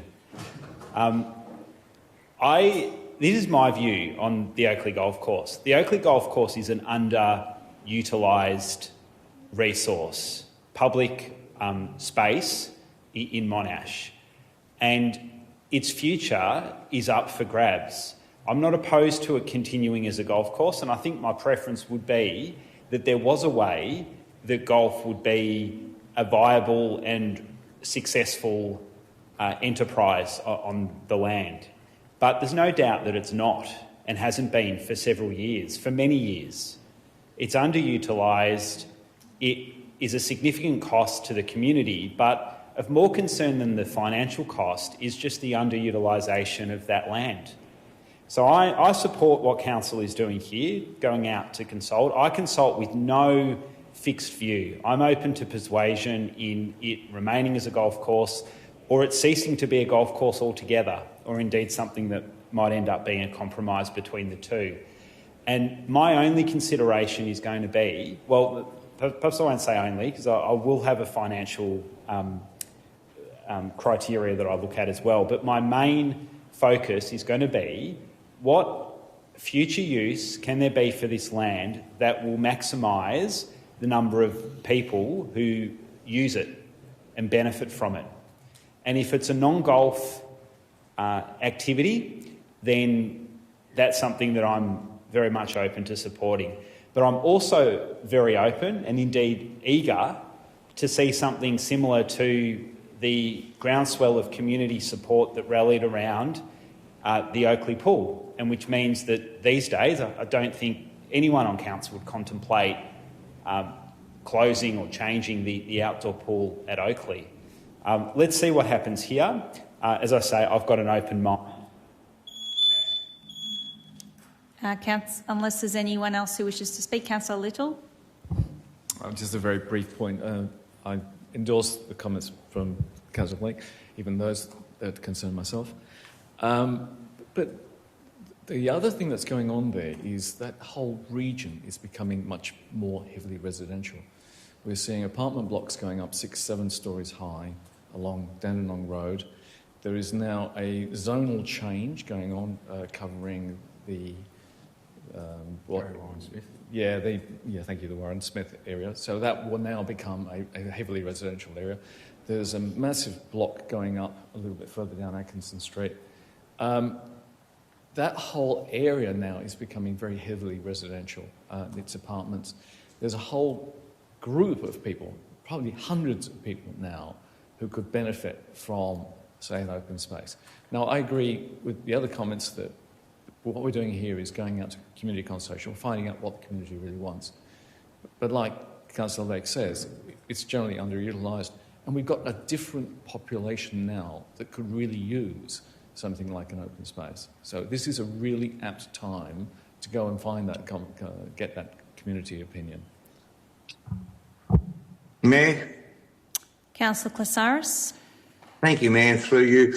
Mayor, I recall a few years ago having a presentation before council in a briefing where golf was a sport struggling in Australia. It was, in fact, it was on its knees, and we had the representatives of the tenants or of our golf clubs seeking a reduction in their rent and some support from council to continue business. That was a few years ago. Since that time, golf has had a resurgence and it's come back in massive strides.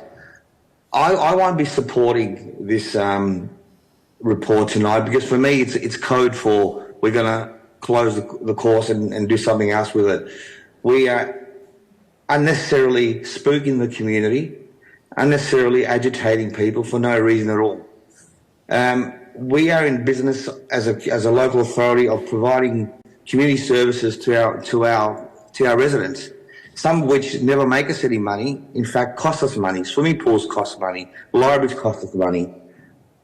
So I can't support this report because I fear that it's going to head down the path where the majority, certainly the majority of this council would like it to go, and that's to get rid of the course altogether, and that's something I won't be a part of. Thank you.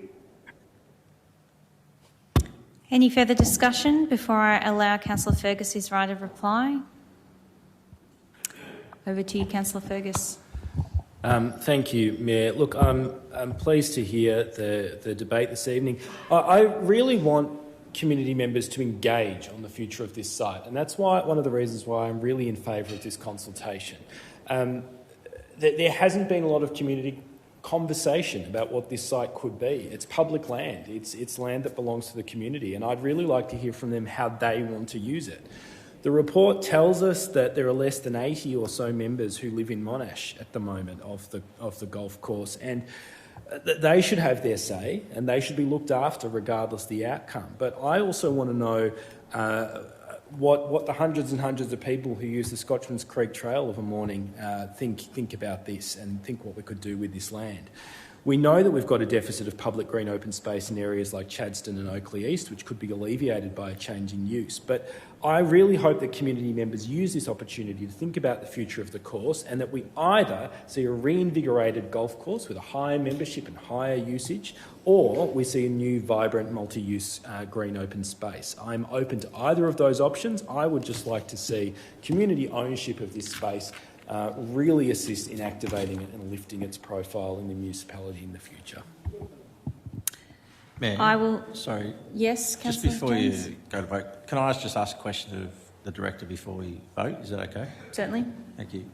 Sorry, just curious as to how we plan on doing consultation. Are we going to be writing to residents around the area and to golf course members? Through you, Mayor, there is a consultation plan. Will involve Shape Monash, will involve letter drops, will involve information in the bulletin, so it'll be widely communicated. Yeah, so I'll just... And of course, the current users and members of the golf course. Yeah, so I just want... I mean, I'm assuming we'll do the golf course members, but I just want to make sure we're writing to people surrounding the golf course in that area. Thank you. Appreciate it. Thank you, Mayor. Okay, I'll now put that to the vote. All those in favour? All those against? Can I have a division, please? Certainly. All those in favour, please put your hands up. Councillors James Little, De Silva, Patterson, Fergus, Lake, Law and myself. All those against? And McCluskey. So now all those against, Councillors Klasaris and Zagrafos. Okay, moving on to 726, the management contract for the Glen Waverley Sports Hub and Oakley Golf Course. Can I have a mover, please? I'm happy to move that, and Councillor Little will second. Any discussion? If not, I'll put that to the vote. All those in favour? All those against? That's carried. Moving on to the corporate services reports. 731, office products and workplace consumables. Can I have a mover?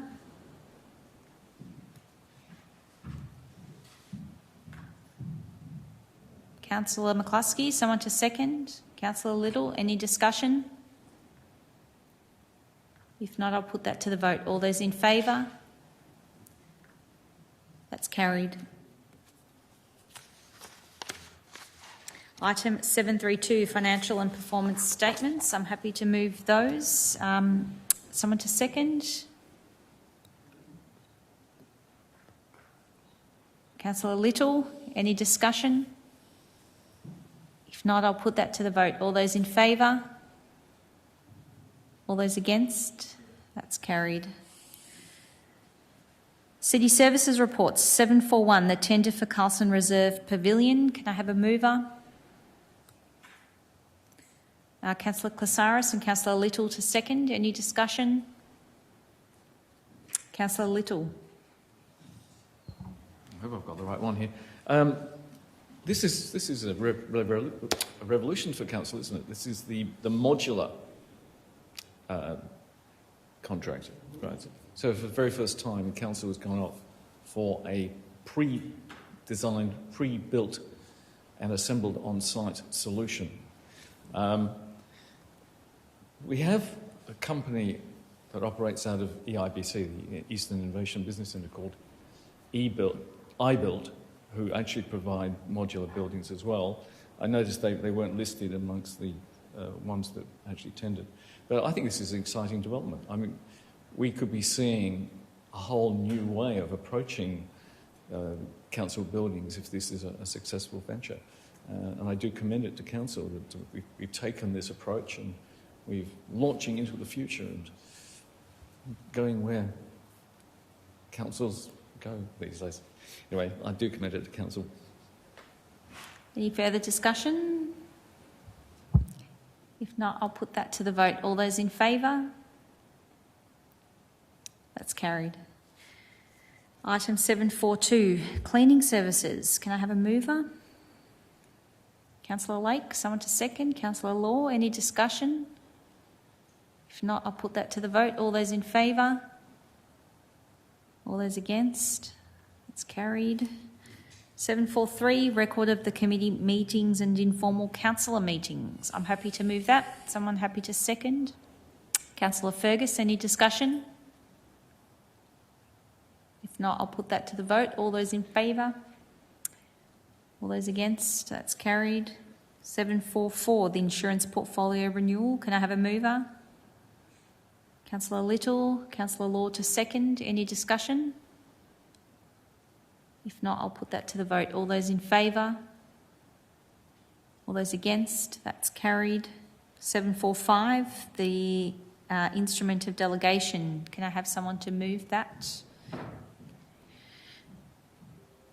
I'm happy to move that. Someone to second. Councillor Law, any discussion? If not, I'll put that to the vote. All those in favour? All those against? It's carried. Moving on to the notices of motion. So the first one we have is 8.1, protecting trees in Monash. Councillor Fergus, I trust you'll move that. Someone to second. Councillor Patterson, any discussion? Councillor Fergus. Thank you, Mayor. I'm really disappointed that we're here again discussing this matter. It was 2 years ago that Councillor Patterson and Councillor James moved a similar motion which updated the community on the current status of our vegetation protection controls, our proposed vegetation protection controls. And here we are 2 years later in much the same position. I find it extremely difficult to believe that we have excellent council officers who have been working closely with the state government for about 4 years now about improving our tree removal controls. They've done a staggering amount of work, and yet residents are still no closer to realising the benefits that would stem from the implementation of these controls, which we designed years ago. We finally secured a majority support on council in 2018, I think it was, to implement these controls, and we've been stalled by the state government ever since. Not a week goes by where I don't receive complaints and contacts from residents about the loss of canopy vegetation on private land. And every week that goes by, we are losing more trees that will be absolutely irreplaceable, not only to people living here in Monash, residents, ratepayers, people who work, study and recreate here, but to our birds, animals and other life forms that require these trees in order to survive. We are aware of the growing impacts of climate change. We are aware of the urban heat island effect, particularly in places like Clayton, which I represent, and this is simply making it worse. There is no good reason why these controls have been stalled. City of Whitehorse, just north of Monash, had interim tree removal controls in place across the municipality. They've had that 6 years now, and they had permanent controls of a similar nature introduced 3 years ago. Why haven't Monash's been approved? I know that residents are out there contacting their local members of parliament and they're contacting the Minister for Planning, and they are not receiving satisfactory answers. I've seen many of these responses. They're along the lines of, this is a matter for council. Well, if the state members of parliament could listen and pay attention to some of the debate and decisions that have been made in this chamber, they would know that council is doing everything we can to address this problem. I commend this motion to council. We need to tell the Minister for Planning that council is extremely frustrated with these failures to consider our justified and repeated requests for tree controls, and we need to notify all our local members of parliament that the community is in support of these controls and they should be approved forthwith. Any further discussion, councillors? Councillor Patterson. Thank you very much, Mayor, and thank Councillor Fergus for putting together this motion, and I certainly support everything that's in there. As he has said, it essentially replicates something from a couple of years ago, and it is just extraordinary that we're here 2 years down the track and we've got no progression on this issue at all, and I sincerely hope that the result of this motion will be that the planning minister, actually, takes note of what the Monash community want. This is not just something that's the will of council. It has absolutely been something that, as Councillor Fergus said, week after week after week, you are getting emails from residents who are concerned about, the wholesale destruction of vegetation across the city. And it's extremely frustrating to be in the position to say, it's out of our hands. We've done absolutely everything that we can do, and the state is not allowing us at this point to do anything further. I understand what the hold-up is. Previously we were referred to Action 91 in Plan Melbourne, and that the cooling and greening pilot that was part of Action 91 would basically be a replacement for the significant landscape overlay that we were seeking. So if we could just hang out and wait for this pilot to go ahead. We have said we will be part of the pilot. We are apparently part of the pilot, but nothing is happening with the pilot. Plan Melbourne has finished. It's the 5-year action plan that, Action 91 sat in is finished, and that action hasn't been undertaken. And it's unclear what the state plans to do with Plan Melbourne and any actions within Plan Melbourne that were not finalised in that 5-year implementation plan. I really hope that the state will take notice and, that we won't receive a message back that is essentially, that somehow this is council's fault and somehow there's something, we haven't done or what we're asking for is not possible. So I feel like we've heard all that stuff and it's not accurate. We are asking for something that has been provided to other councils. We are asking for, our community is asking for protections that exist in other councils, and this is needed now. You can't replace the trees that are taken out day after day. Sorry, Councillor Patterson, can you just wrap it up? Yeah, no problem. Didn't realise. I can't see the clock from there. Thank you. Anyway, I'll leave it there. Thanks very much. Any further discussion? Councillor De Silva. I would just like to add to what's been said that residents email me about this issue weekly. Since I've been on council, it has been the single most consistent issue around which I've received resident feedback and advocacy, and people are really, really concerned, as Councillors Fergus and Patterson have already pointed out, about the urgency of this matter when juxtaposed with the inordinate delay that has been a result of the state government's actions on this front, or inaction on this front is probably a more accurate way to put it.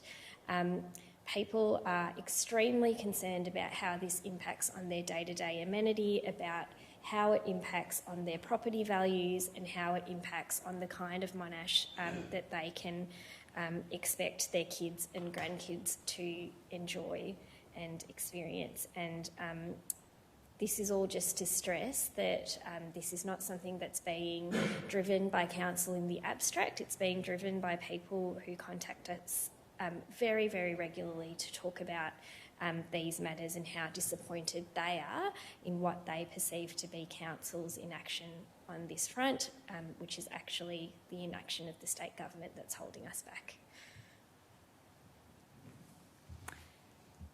Can I please ask a question of the relevant director? I've also received some contact from residents regarding this issue, in particular why Monash hasn't instituted local law along the lines of what Dandenong has recently instituted about protecting trees. Is there anything further officers feel that council can do at our level? Is it really all just with the state? I'd just like to understand that a bit more. Through you, Mayor, certainly talking to Sean McNamee, the Manager of Strategic Planning, earlier today, we formed the view that we, really advocacy to those relevant state agency and also our local parliament members is our preferred direction. Preferred, so we're not precluded from going down the path Dandenong has, is that what you're saying? Yeah, correct. Okay. Sorry, follow-up perhaps. Could you explain why that is, why that's your preferred course of action rather than, say, instituting what Dandenong Council has in place? All right. Through you, Mayor, I'll pass on to the Acting CEO, Peter. Through you, Mayor, Council's considered a number of options with regards to tree controls. The local law is an easier provision for council to implement, but it has a number of restrictions that come with it. It can control tree removal, it can't control tree replacement. And there's also a fairly high benchmark where if council refuses an application, a resident can't go off to VCAT in terms of an appeal. They have to take that matter to court for a review of council's decision. So it's considered a fairly heavy-handed control, in my view, in terms of implementation, which is why the planning scheme control is far more effective and reasonable for residents. Thank you. Any further discussion? Councillor James. Thank you, Mayor. I thank Councillors Fergus, De Silva and Patterson for bringing this again. Getting a little bit sick and tired of standing in this chamber and talking about this topic, to be completely honest, a little bit like the next one we're about to discuss as well. As Councillor Fergus pointed out, Whitehorse has had this in place since 2018. In fact, Councillor Munro, I remember at the time, Olga was bragging quite extensively about how good the controls were and how they'd managed to get it through the state government. Less than 6 months later, the state government effectively said no to us and said, well, we're creating our own tree controls. When I was Mayor earlier in 2020 and we passed a motion about this, I met with a number of local state MPs that are meant to represent local constituents, but their line trotted out was similar to the Minister of Planning. We're looking into it, we're getting our own tree controls. Here we sit some 5, almost 6 years later, and like Councillor Silva, this is something that is continuously raised by residents, particularly in the south municipality, where there are quite small blocks and where blocks are just being bought and absolutely moonscaped and everything just completely destroyed. Residents are just sick and tired of seeing this happen right across our municipality. Yes, we need development. Yes, we need things changing, but we need to protect what we do have. Otherwise, we're just going to end up with the Docklands put out here in Monash. And what really irks me here is the lack of support from local state MPs in fighting this battle in Spring Street and taking it up to the Minister of Planning on behalf of constituents, which contact all the councillors around here quite regularly about this. So I would urge the local MPs to start representing their constituents and speaking to the Minister of Planning and taking council side and advocating for some sort of controls in and around the city of Monash. Any further discussion? If not, I'll put that to the vote. All those in favour? All those against? That's carried. Moving on to the next one, 8.2, Developer Contact Register. I will move that. Can I have someone to second, please? Councillor Fergus, and I will open up discussion. This notice of motion follows a motion that was submitted by Councillor Fergus and passed in August last year, and noting advice issued by the Local Government Inspectorate that council should keep a register of councillor interactions with developers and to ensure meetings are open, transparent and fair. In that same motion, council reaffirmed its commitment to the highest possible levels of transparency with regard to decision-making on planning and development. Since that motion was passed, council has been briefed by the Local Government Inspectorate on the need for councils to introduce a developer contact register, and since that motion was passed, other councils have recognised the importance of transparency and integrity and have moved to introduce a developer contact register. This notice of motion is based on a motion that recently received unanimous support from the councillors at the City of Stonington. It's a relatively simple and clear proposition. It commits council to implementing a developer contact register and requests officers to advise and guide councillors on how it should operate and work. Introducing a developer contact register aligns with our commitment as a council to the highest possible levels of transparency with regard to council's decision-making on planning and development. Instead of looking for all the reasons why we shouldn't or couldn't do this, I think we should be asking how we should do this. The community wants and deserves transparency around the contact developers have with councillors. The planning decisions councillors make have a substantial impact on local communities and a substantial bearing on the profitability of property developers.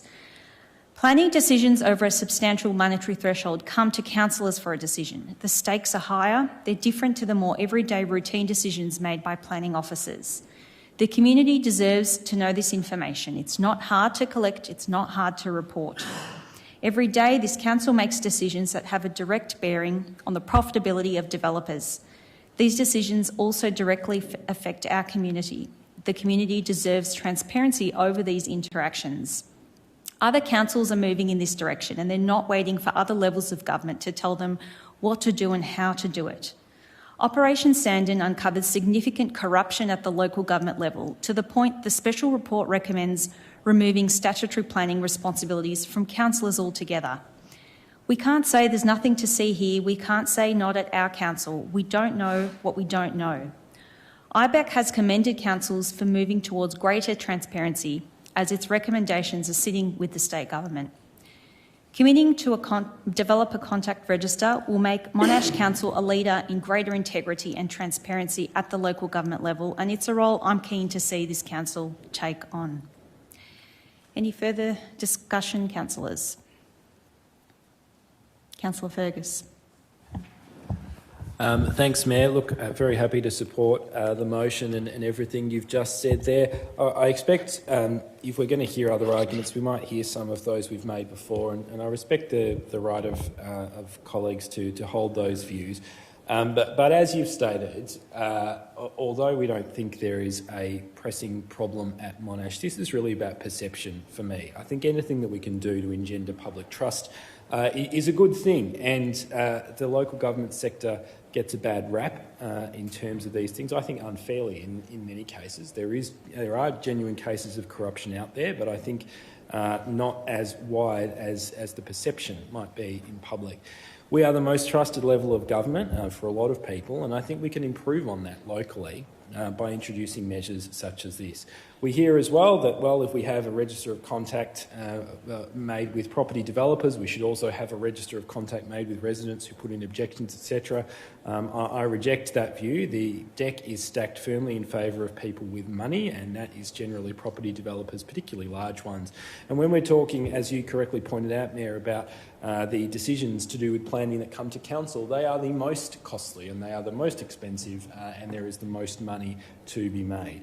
It is not the case that you can compare developers of this scale with residents who might live next door in a townhouse or a house or an apartment who might be making an objection. I'd also make the point that the majority of property developers that are of a size where they might be speaking to council are companies. We have a lot of companies there. Companies are not people, and they, in my view, certainly shouldn't have the same rights as people who are residents or individual ratepayers of the City of Monash. So there's a couple of responses to that argument. Look, I don't expect that this will be supported this evening, but I thank you for bringing it. I think it's important that this remains on the agenda, and I hope that if not tonight, at some point we can implement this register. I think it will improve public trust, and I think it's a great move in terms of ensuring the highest adherence to transparency that we can possibly make. Thanks. Any further discussion, councillors? Councillor James. Thank you, Mayor. I think this is at least the 6th time we've discussed this. It could be 7. I'm not too sure. My views haven't changed and they're a matter of public record, but in the interest of transparency, I'm happy to stand here and say that after searching through all my emails and phones, I haven't had any two-way communication with any property developer this term of council. More than happy for someone to go and do an FOI request on my emails and phones just to verify that, but there's been no contact between me and any developer, two-way contact between me and any developer on this term of council. I do recall Councillor Zagrafis asked the ward councillors to meet with a property developer last term. I think we met with them downstairs in a meeting room with a couple of officers. To the best of my knowledge, that's the only recollection I've got of having a conversation with a developer in my 7 years on council. Councillor Zagrafos. Thank you very much. Look, for me, there are strict measures already in place for councillors to adhere to under the Local Government Act when it comes to conflicts of interest on any matter that comes before a council, whether it's a planning matter or a rezoning or a tender, any decision. If you've received a gift from the applicant of $500 or more, that is a clear conflict of interest, and that councillor can't take part in the decision on that particular matter and must declare. That's one example. So for me, that definitely is the overriding legal obligation of any councillor. To say that there's a developer register, I don't know what it's trying to solve. In other councils that we know about, people allegedly broke the law, and if someone wants to break the law, they unfortunately will do it, and they don't adhere to the rules, obviously. For me, my concern here is that, first of all, it's assuming that speaking to a developer is in itself a problem, and I don't believe that's the case. As Councillor Councillor James said, a developer who either has an application or may have an application or does not have an application may contact councillors. A councillor will decide whether they want to respond or meet with that applicant. I think last term it might have been the rezoning on the Chadstone Toyota site, I believe. I would have to check that. And they had come to council and they had spoken with officers, and then they had sought out councillors. But coming back to the matter at hand, there is state government legislation, and there might be other changes to state government legislation that will come to councils in the future. So councillors can opt in So as Councillor James said, he has voluntarily said he hasn't met with anyone this term. Councillors can publish on their websites or social media whatever they want to, their diaries, you know, who they speak to, which objectors they speak to, which community groups they meet with, which political parties they're members of, whatever else you want to publish, you can do that currently. And so the other thing I'd just say is that in terms of the practical nature of this, you know, I can see a can of worms in the sense, if an officer has met with a developer and that officer then speaks to a councillor, does it have to be on the register? If a councillor has a private discussion with someone that's not regarding an application, etc., etc. So I don't support this report. Thank you. Any further discussion? Councillor De Silva. So I support this motion, as I have done every time that Councillor Fergus has brought similar motions in the past to set up a developer contact register. I think every time this comes up, there's a lot of talk about how we don't do anything wrong here at this council, we shouldn't assume that anyone's doing anything wrong. Our councillors are great in this regard, our officers are great in this regard, and none of that's untrue, but it misses the point, which is the distinction between substantive outcomes and process, and the point that Councillor Fergus made regarding perceptions. Transparency has to do as much with perceptions that the community holds around correct governance and process as it does about what the actual answer is that emerges via any transparency mechanism. It is completely irrelevant for individual councillors to get up here and say, well, I haven't met with anyone this term, or when we did meet with people, it was in these circumstances 3 years ago, or whatever it might be. There is no implication of wrongdoing against us as a council as a whole or against individual councillors. The point is that we have been given advice by the relevant administrative body that this is a good thing to do.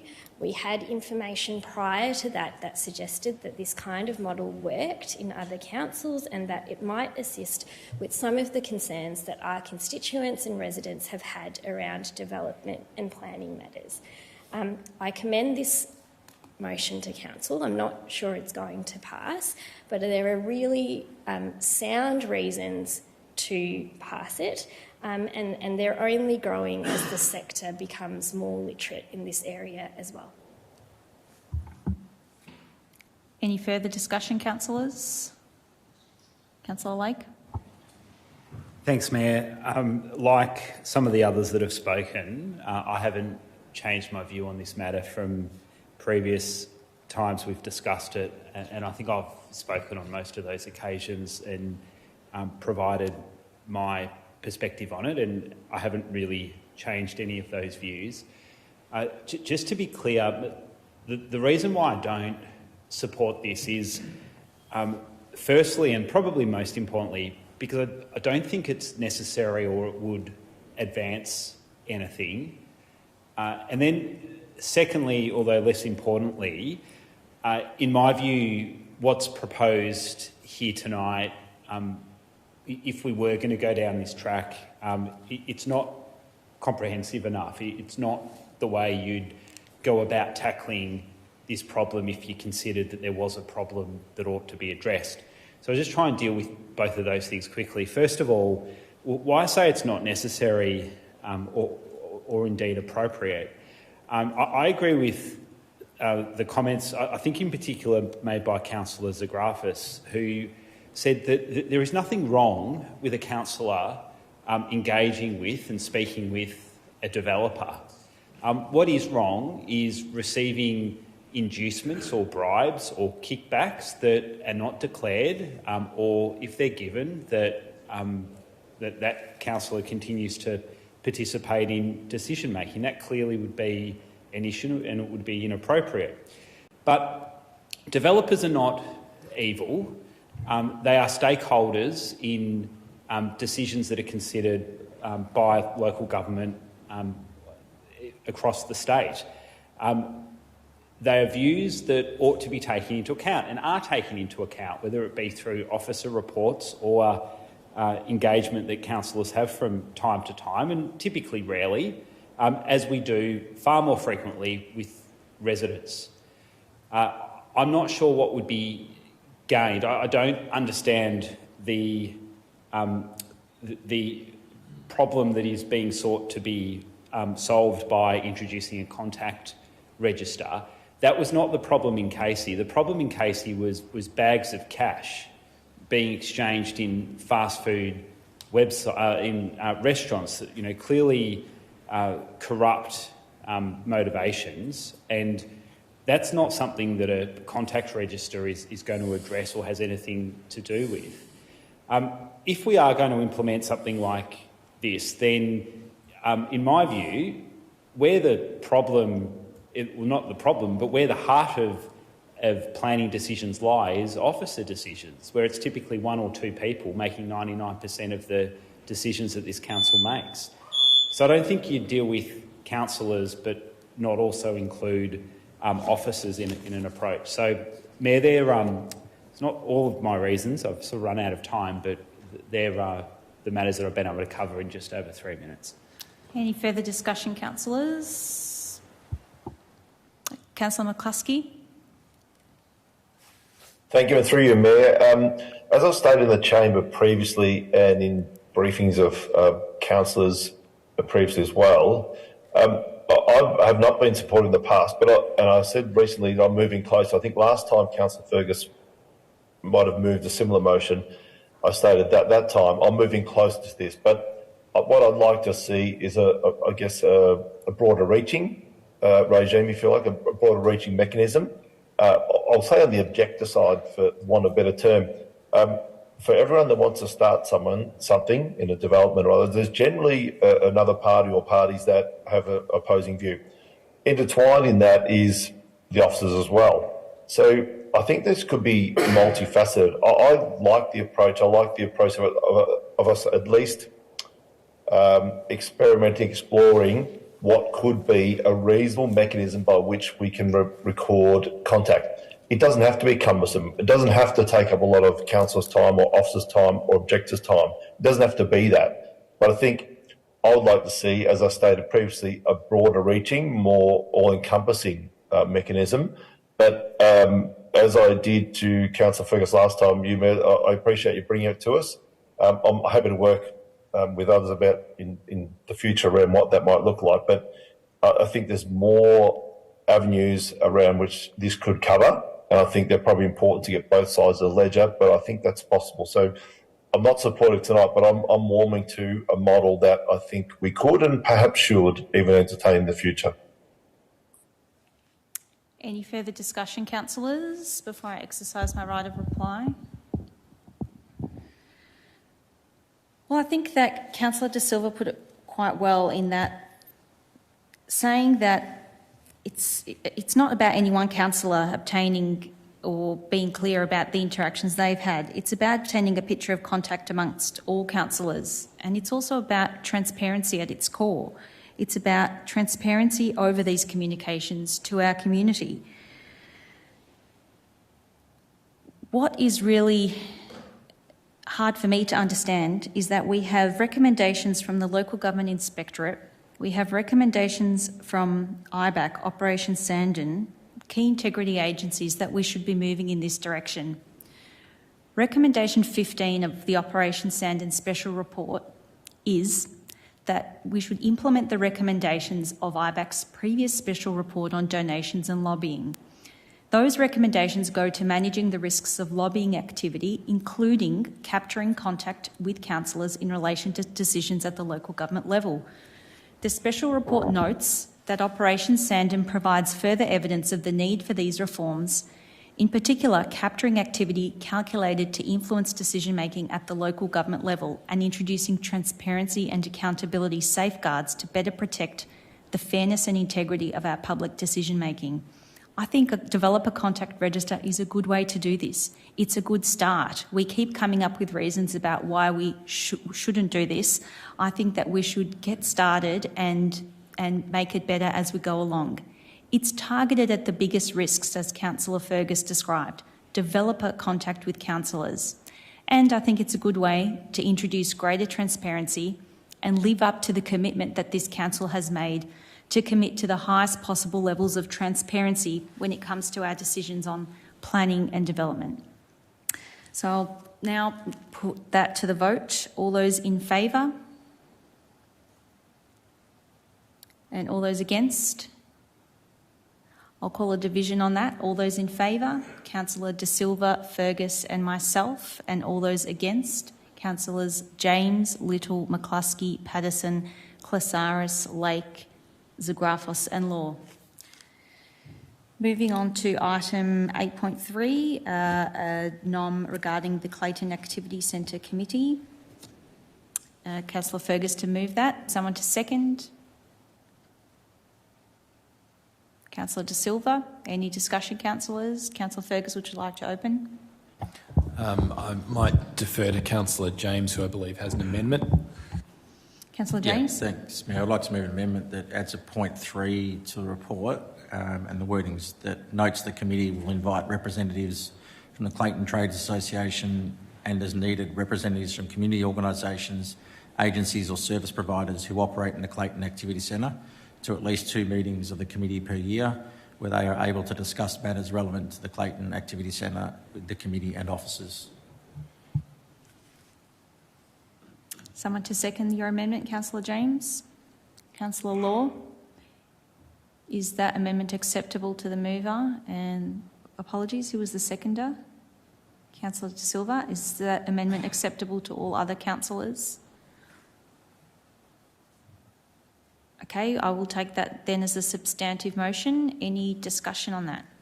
Sorry, Mayor, can I just ask, sorry, I couldn't quite hear through. Who was the mover and seconder of the original motion as well as the amendment, please? The mover of the original motion was Councillor Fergus, the seconder was Councillor De Silva, the mover of the amendment was Councillor James, and the seconder of the amendment was Councillor Law. Thank you, Mayor. So as it seems that the amendment's acceptable to all councillors, it becomes a substantive amendment and Councillor Fergus will now speak to it. Thank you, Mayor, and thank you to my ward colleagues, Councillor James and Councillor Zagrafos, for working with me on this. Look, it's become apparent to me that there is a real desire in the Clayton community to be involved, more involved with council on some major projects and council strategies taking place in Clayton. I think a lot of this has been driven by the Suburban Rail Loop project, which is having a big impact on Clayton. I think in the future it will have a really big impact in a positive way, but there are some challenges in between now and then. I think Councillor James's amendment spells out what we intend to do a bit more clearly, which is certainly my intention, which is to have a conduit for consultation and engagement between council, the Clayton Traders Association, local residents and other key stakeholders in Clayton, including potentially Monash University where that is relevant, so that we can really not only bring them on board with what council is doing, because I think officers are doing excellent work in Clayton in preparing for the SRLA and with a range of other things, but also to get their opinions, their views, and to see if we can establish projects on which we can work together. I'm really hopeful that this committee will provide us with a really firm basis for our ongoing advocacy and submissions to the SRLA and thinking about the future development of Clayton. We know that state and federal governments have both designated Clayton as a particular area of interest. So I think there'll be a lot for this committee to do, and when there isn't, then that's all right as well. We can all take a bit of a break. But it's something that the community is asking for. I think it's a good thing for us to pursue, and I look forward to reporting back to Council on progress that's made if the committee is established this evening. Any further discussion? Councillor James. Thank you, Mayor. Thank Councillor Fergus for bringing this motion. I think, well, I know it was a subject of discussion at a recent Clayton event that was organised by Bill Fonticus out in Clayton. There, bringing community members together, and there were a few traders of the Clayton traders that were a little bit upset that there was no love and support for the Clayton Activity Centre. And I think, testing my memory, but I think I know I ran on a platform in 2016 of looking after a bit more Clayton and Huntingdale because Oakley seemed to be getting all the love in that part of the municipality. And in the first budget, the 17-18 budget, there was money put aside for structure plans for Huntingdale and Clayton. The Huntingdale structure plans pretty much wrapped up earlier this year because there was some to and fro about the people south of the railway line. But the Clayton structure plan has been in place for, testing my memory, I think it was 2020 we originally passed it. There's some frustration because, after a structure plan, you typically will do a precinct plan or a streetscape plan and progress that forward. But the frustration, I suppose, for us, and well, certainly for me, and I assume the rest of my colleagues, and definitely for the Clayton traders, is that whole project or that whole structure plan, the implementation of that structure plan is effectively being put on hold, as a lot of the projects in Glen Waverley have, because of the SRLA or the suburban railway coming through and the authority there. So the SRLA, in a last update, I think they were starting their precinct planning this year, at the start of this year. I don't know if they actually have, but they certainly were. And there seems to be a bit of a disconnect at the moment between not only what local traders want and what council wants, but a bit of a loggerheads between the SRLA and what council and traders want, particularly with the closure of Horton Road down there at the moment. So there's some frustration there from traders that have seen this beautiful structure plan that's been put in place, some really good, I suppose, aspirational pictures of what it could look like, and they go, well, we want that now. And we're sort of sitting here going, well, actually, we've got to wait 10 years for the SRLA to finish their stuff and what they're doing down there. And I certainly don't think we can deliver on that big infrastructural changes like narrowing Clayton Road and putting in that sort of stuff. But I'm sure there's some things that we can do around the edge to certainly make them feel a little bit more loved and supported by council. And we're certainly happy to do that wherever we can, as long as we've, I suppose, got agreement with the SRLA, which tends to be pretty difficult these days. But I think it's a really good forum, and I thank Councillor Fergus for bringing it, because it allows those people to have a voice that perhaps they haven't got at the moment.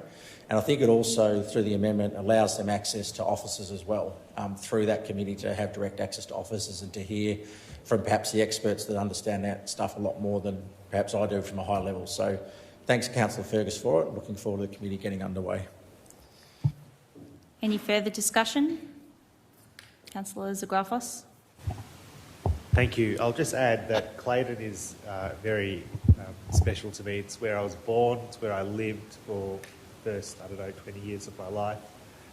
And I completely support anything that brings, I don't know why that's funny, but... It's got a nice day too. What's that? It's got a nice day. Right. I'll take that as a comment. But Mayor, I was coming back to the report. Look, I think definitely the future will look different for Clayton, and it already has changed enormously in the last decade or so. So I look forward to what this new committee will be working on, and I think it's done in the right way and in good faith, and I think it's going to be a positive impact for the people of Clayton and Monash. Thank you.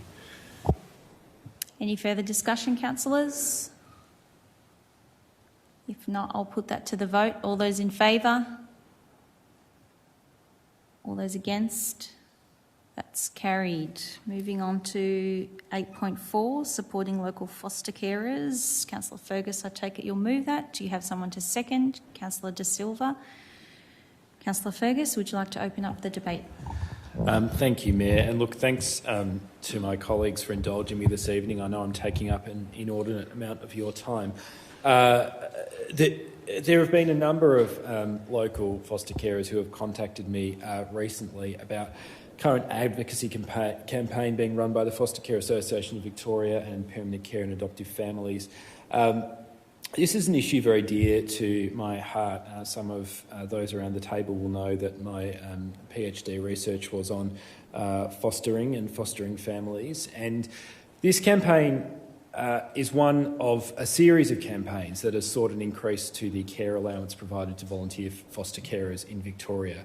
For those that don't know, people who provide care to the children who used to be known as wards of the state are volunteers. They're not paid. They care for these children in their own homes. And a foster carer today in Monash, caring of a child, say of age 6, only receives $217.80 per week.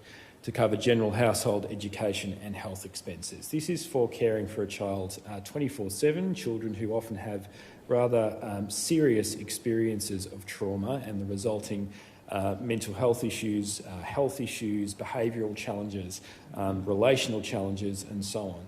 It is extremely, extremely important work that they do on behalf of all of us. These children are the responsibility of the state and indeed the responsibility of every Victorian, and these local people take that on. In addition, up to 60% of carers are financing the costs of care out of their own pocket. So not only are they volunteering their time, their homes, their love, their care and their support, they are paying for that privilege to do that work on our behalf, which I think is a moral failing of the state. 80% of those carers are women. It disproportionately impacts women, and often women who are out of the workforce, who may be single, who may be older and so on. I am proposing that this council supports the position of the FCAV and permanent care and adoptive families in seeking that increase in the care allowance to meet the true cost of care. It is not a big ask, and I propose that we notify those peak bodies of council's support, and also that we acknowledge the critical work of local foster carers in Monash. We have had foster carers previously who have been nominated for the Sir John Monash Awards, including my own mother at a point in time many, many years ago. And I would like us to thank those foster carers for their service to our community. It is a service on behalf of all of us. They are not recognised, respected or valued as they should be, and I think that if this campaign would be successful, that would be a small step in that direction. Any further discussion? If not, I'll put that to the vote. All those in favour? All those against? That's carried. Moving on to 8.5, the Glen Waverley Precinct Project. Can I have a mover? Councillor Lake. Someone to second? Councillor Law. Councillor Lake, would you like to open discussion? I don't think I will, just because I've had a chance to say quite a bit already on this tonight, so I'm happy to leave it at that. Thanks. Okay. Any further discussion, councillors? Councillor McCluskey. Thanks, and through you, mate, just a couple of quick questions, if that's okay, to the acting CEO. In point 7, I think it's mentioned of the NOM around a public plaza, a budding central car park that's involved in the sale of the central car park, or proposed sale, I should say. Has any work being done on that, in regards to what that indicative cost might be? Through you, Mayor, officers haven't done any work on the potential cost or what a plaza could look like, no. So not cost or design. You haven't done any preliminary design or anything like that with the public plaza, no? Yeah, again, through you, Mayor, no, I don't have a concept of what that cost could be, Councillor. Okay. And just, sorry, a further question then, while I've got you, acting CEO. And the second part included in that is the widening of Railway Parade North. Is there been any costings or design work done or any pre-work done on the viability of that until now? Through you, Mayor, officers have done some preliminary schematic work as part of the Kingsway rejuvenation work, so the removal of the car spaces on Kingsway, about what a main thoroughfare along Railway Parade North might look like, but we haven't done any civil work in terms of what a reconstruction might cost or look like, but certainly what a road width might have to be is generally known. Yep, okay, thank you. I apologise for background noise if that's coming through. And perhaps if I just, one more question for the acting CEO. I apologise for these at notice. Normally I would at least give you a heads up on these, but could you just remind me, please, in council and everyone watching it, in terms of central car park, in relation to central car park, how much of that is encumbered land? Is it the 1,000 square metres or roughly? Through you, Mayor. Sorry, Councillor, could I ask when you're saying encumbered land, the clarification? Is there any part of Central Car Park that is Central Car Park completely unencumbered? Is it completely free to be sold as a whole lot? Through you, Mayor, the parcel is free to be sold as a whole lot. There is, that being said, there is a covenant on the land that requires pedestrian access or direct pedestrian access between the subject site and the Vic Track land. It doesn't require a plaza or anything like that. There's also a further encumbrance on the southern portion of the site along Coleman Parade in the form of a railway easement, which allows for an extension of the Glen Waverley rail line underground, and that affects a portion of the southern part of the tidal boundary as well. Okay, thanks for that. I'll just make a couple of brief comments if that's okay, Mayor. I'm not supportive, but that's not going to surprise anyone, I know, and I don't hold anything against anyone that is supportive of it, and I understand people have a real integral passion and a real investment in this particular design of what could be a Glen Waverley Library precinct. But I will just reiterate what I've said numerous times before.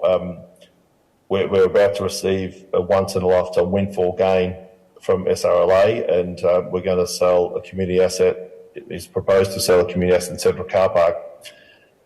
As mentioned earlier, for a project that we know has already blown out in significant proportions, even in the cost estimates, not in production or construction. So I would just, again, state my objection to council going into a singular option and entertaining something that, could be in the hundreds and tens of millions of dollars, could be 110, 120, 130 or more million dollars, when we have so much around us that we could do both. I think there's an excitement and a passion around the council table and officers, and I think parts of the community to have a redeveloped library precinct. But as I've said before, we can actually do both. We can actually action those things like the public toilet strategy that's going to take decades to implement. We could do that in a blink almost, and many other things as well. Even the non-compliant buildings we can bring up to scratch. So lots of that sort of stuff I think is a far more reasonable and in some might say responsible way to use that money that we're going to realise from both the sale and the windfall gain from SRLA. So I know it's my view's known, but I'm certainly going to state it again that I think the responsible thing for us to do would be to have a largely scaled down version. I know this NOM includes in it investigating some cost management, but I honestly don't have any faith it's going to be anywhere near what we could get for far less dollars. I don't think there's going to be that much carved off it because all the key elements that are in this current design are all adored by those that are proposing it. So I can't see much changing. They'll tinker around the edges, but I'll be very, very surprised if it's anything under probably 130 million. Anyway, I won't be supporting the NOM. Thanks, Mayor. Can I ask a question of the acting CEO, perhaps, or the acting director of city development? I guess it's a bit surprising to me to see from a NOM from two councillors that we should start the process of selling our most valuable piece of land. It'd be good to understand from officers whether you see a need to sell Central Car Park right now and whether indeed you think it's prudent, given we haven't made any decisions to go ahead with this project and start construction.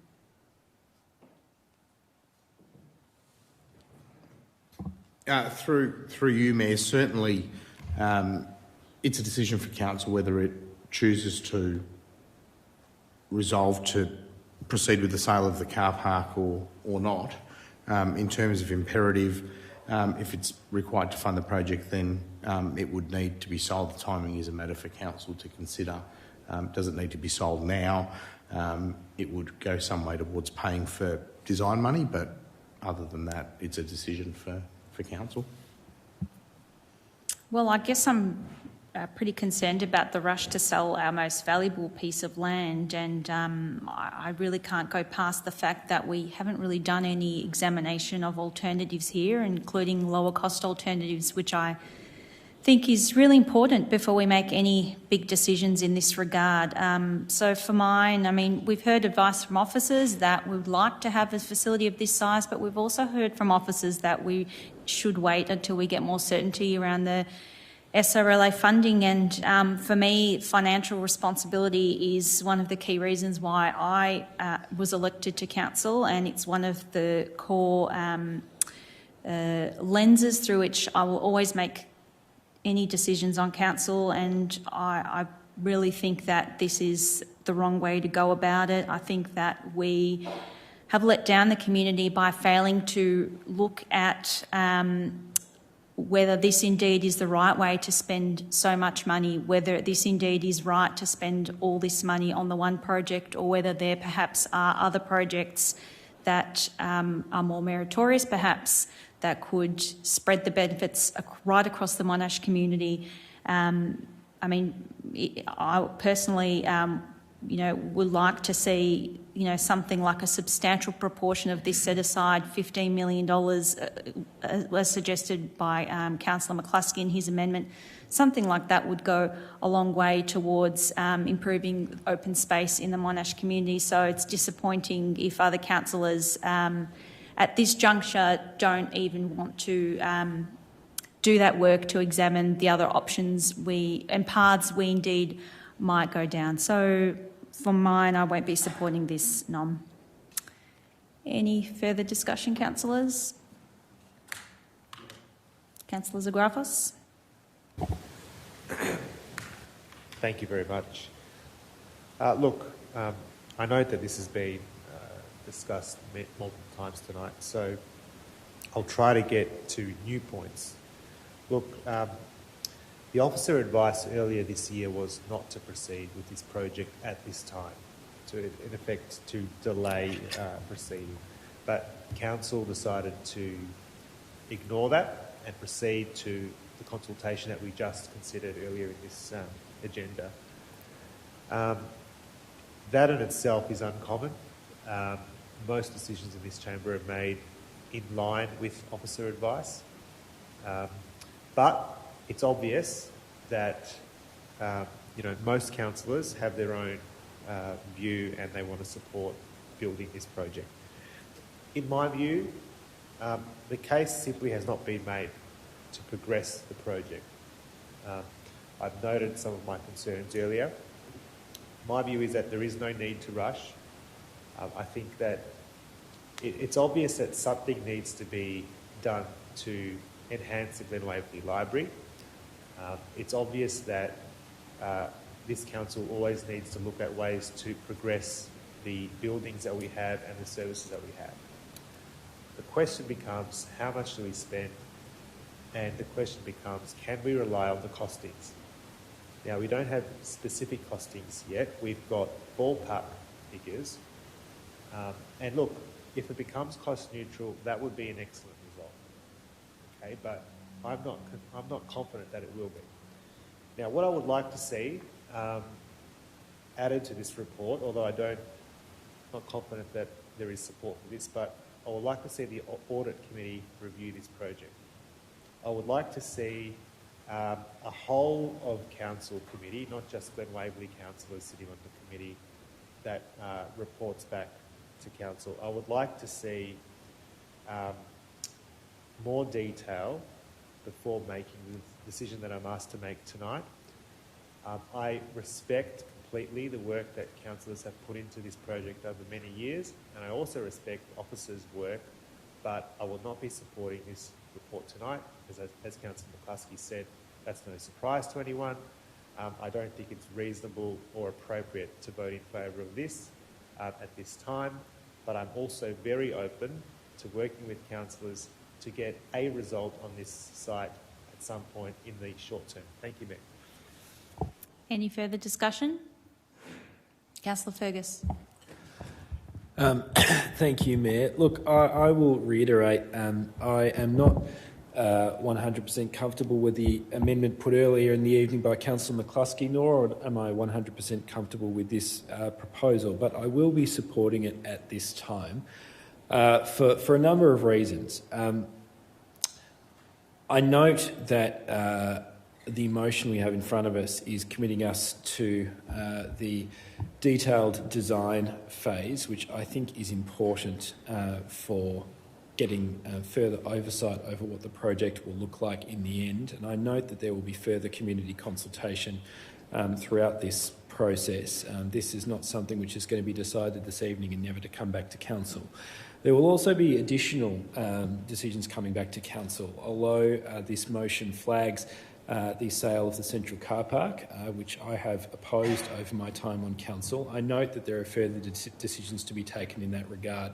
I also note points 6 and 7 in particular of this motion, and I thank Councillor Lake and Councillor Law for working with other councillors on this. I'm very pleased to see in this motion that we're proposing to apply the public open space contribution percentage rate to the sale price for Central Car Park, if indeed it is sold, and that this will be allocated to Council's land acquisition reserve. That is a minor but an important offset in terms of losing some of that public land, and that will be available for spending on the priority areas in the City of Monash.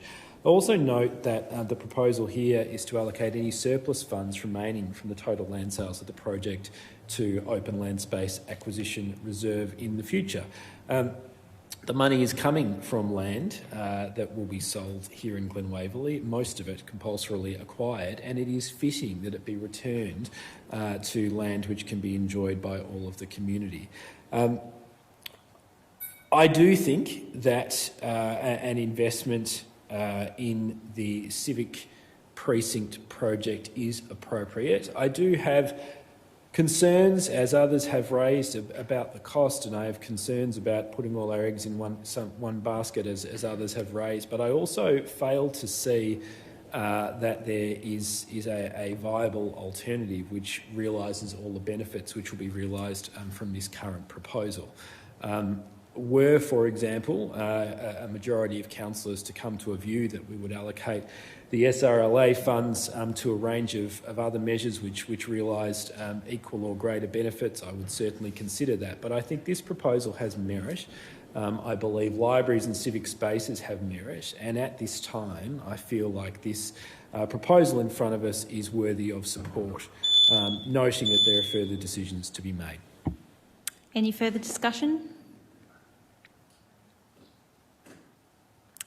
If not, I'll put that to the vote. All those in... Oh, sorry. Go ahead, Councillor. Oh, before you do that, Councillor Klasaris, did you wish to speak? No? Councillor Lake then?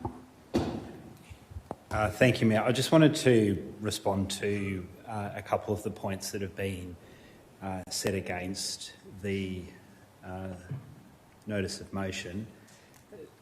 First of all, and this was stated earlier as well in the discussion on the amendment, it's been suggested that this decision that Council's been asked to make tonight is against officer advice.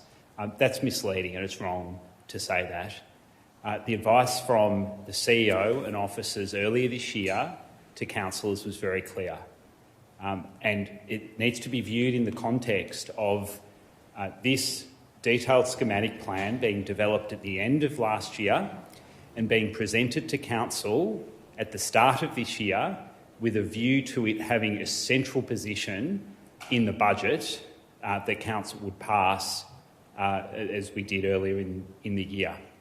The officer's view changed, though, when it was not clear that there was support for this project across the councillor group. Now, in May, we made a decision, and there was an attempt by Councillor Law and myself in the notice of motion that we proposed to that meeting to establish that position from council that officers were concerned was lacking and did not appear to be committed to this project. What we did, obviously, was we put the project out to consultation. We've now got the benefit of the community's view. And tonight, importantly, based on the outcome of the notice of motion, we make a significant step forward if it's supported, as far as committing to about $8 million of expenditure for the detailed design and planning of this project. There is nothing in the decision that's being proposed tonight, or the one that was proposed in May, that is against officer advice or that officers feel in any way uncomfortable about, and it's mischievous, Mayor, for you to continue to suggest otherwise. I also want to take issue with you referring to a project cost of $130 million. There is no source that you can point to that justifies that figure being talked about in open council. It is inaccurate, as you know. It should not be talked about. And I'm limited in how I can respond to it because of confidentiality obligations that we both have and everyone around this table has. But what I will say is it is inaccurate, it is inflated, and indeed the most recent advice to council is not that costs are blowing out, but costs are receding. Costs are reducing by 3.5%. And there's one further point I want to make, and it's going to take me past 3 minutes, but if there's support for a 1 minute extension, I'd be grateful for that. So I'll move that I be given that 1 minute extension. And Councillor will second. Is there support for that? Yes, go ahead. Thank you, Mayor. The suggestion both from you and Councillor McCluskey and to some extent Councillor Zagrafis that costs have blown out, that's not the case at all. You're referring to an earlier concept design that had a very rubbery figure attached to a very indicative cost, and we're basically not much further advanced from that. Costs will be more accurately assessed in the next stage, and it's misleading to say that there's been a blowout. And importantly, point 4 in the notice of motion makes a very clear commitment. It reiterates what was committed also in May, and that is that the cost of this project will not exceed the money that council receives from the land sales, the Montclair land and the central car park. And the project will fit within that footprint should things become difficult to fit into it. So, Mayor, the community can have confidence around the costings. It will be cost neutral. There's a commitment to it. Passed, Councillor Lake. All right, thanks, Mayor. I'll now put that to the vote. All those in favour? All those against? I'm going to call a division. All those in favour? Councillors James, Little, De Silva, Patterson, Klasaris, Fergus, Lake and Law. All those against? Councillors McCluskey, Zagrafos and myself. That is carried. Moving on to item 8.6, Council's Discretionary Expenditure Fund applications. I'll move that. Someone happy to second? Councillor Zagrafos. Any discussion, councillors? If not, I'll put that to the vote. All those in favour? That's carried. Moving on to urgent business. Is there any, councillors? No. Consideration of written reports of committees. I'm not aware that there are any. Moving on to personal explanations, and I would like to address some comments made by Councillor Lake in his address a few minutes ago, describing some comments that I've made as mischievous and misleading. The one comment that you made, Councillor Lake, was to assert that officers have never advised us that we should delay this project until we received more certainty around the funding we've received from the SRLA. We heard that this evening reiterated by the acting CEO, so my comments and assertions in that regard are not mischievous. Regarding the costs and my suggestion that they have blown out, the costs have increased substantially in a very short time frame whilst we have been considering this project, from 80 million and they've blown out substantially before that. It's taken all of us aback the amount that those costs have blown out. It's not misleading to say that costs have blown out. They certainly have during our consideration of this project, and I'm not being misleading in suggesting that at all. So I take issue with your characterisations of a number of statements that I've made in that regard. Any other personal explanations, councillors?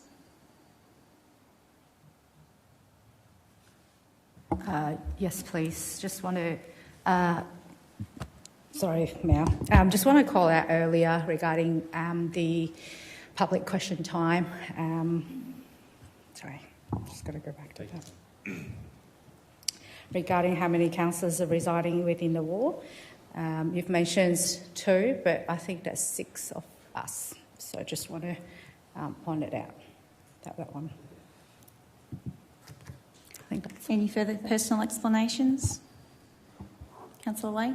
Thanks, Mayor. Just very briefly, in terms of the matter that Councillor Law just raised, I don't hide the fact I don't live in the municipality. I grew up in Glen Waverley ward, lived there for many years.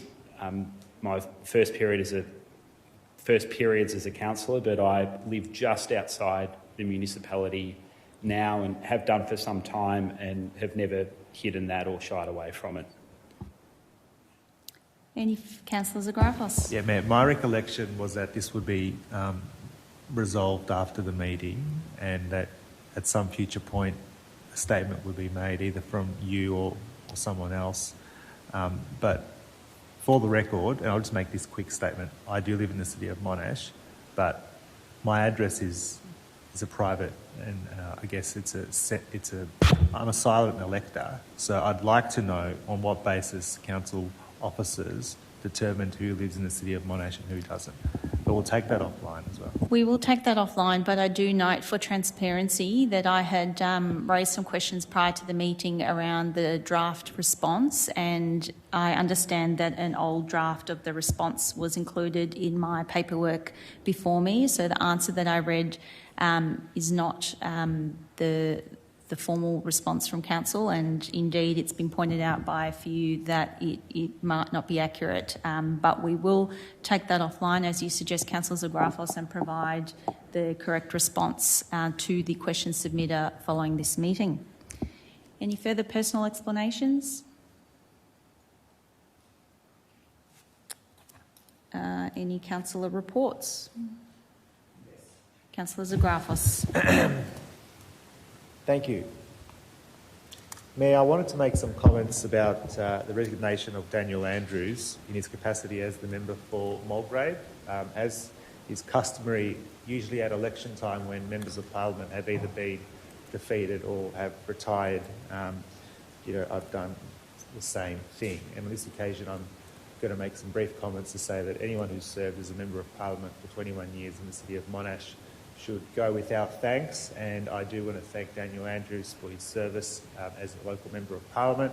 I wish him all the very best, and also note that he, on balance, has always been quite respectful whenever he's engaged with me locally, and obviously we hope that any life away from politics allows him to spend more time with family and friends. Thank you very much. Any other councillor reports? Councillor James? Thanks, Sarah. I'll just echo those comments from Councillor Zagrafos, and I think Neil Angus too was another good local member that we've unfortunately lost. And anyone that stands in public office gives a fair part of their family life away, so I echo those comments. What I wanted to reflect on though was the gathering, which I sort of reflected to earlier in the night, Together Again for Clayton. I can't remember the exact name. Largely organised by Bill Ponticus, but obviously with the help of the church and some organisation. Might be worth mentioning that our table won the trivia, but we were disqualified because we knew too much about the city of Monash, but nevertheless, it was good to win the trivia night. But I wanted to thank Bill, and we all know Bill quite well around this table, particularly those that have been on council longer than I have, as he was a councillor in the period before me. We're arguing about who took his spot. I think we ended up being Councillor Fergus took his spot, so we'll blame you, Councillor Fergus. But I just want to thank Bill because The community in Clayton is a very passionate one. We've got very passionate members there, but I think it's fair to say that there's been some fragmentation, not fragmentation, but I suppose a lack of bringing together of the different aspects into Clayton, and I think that's been one of the downfalls of the Clayton Activity Centre, or not Clayton Activity Centre, but Clayton more broadly over certainly my time on council. And I think it's terrific that Bill had brought all those people into the room, and obviously it stemmed from those discussions that Councillor Fergus put up the motion to start the advisory committee. And I really think it's a good thing for Clayton. I think it's an area that perhaps hasn't had, I'd say, a uniformed approach to things around council. And I think that Bill's done a mountain of work in the background. We know he does some fantastic things with some fantastic work around homeless people in and around the Clayton area. And certainly through COVID, I know through discussions with Bill, he really struggled through that COVID period with some of the people or some of the experiences that he was seeing on the street. So I just wanted to call out and thank Bill for his extraordinary passion for the Clayton area. And I think the event was absolutely fantastic. I think there's 350 odd people there, which is an extraordinary turnout. And what's going to flow from that, I think, as a result of Councillor Fergus's motion tonight is terrific. So my thanks to Bill on behalf of the community of Clayton. Any further councillor reports? We don't have confidential business tonight, I understand, and so I shall bring this meeting to a close. Thank you.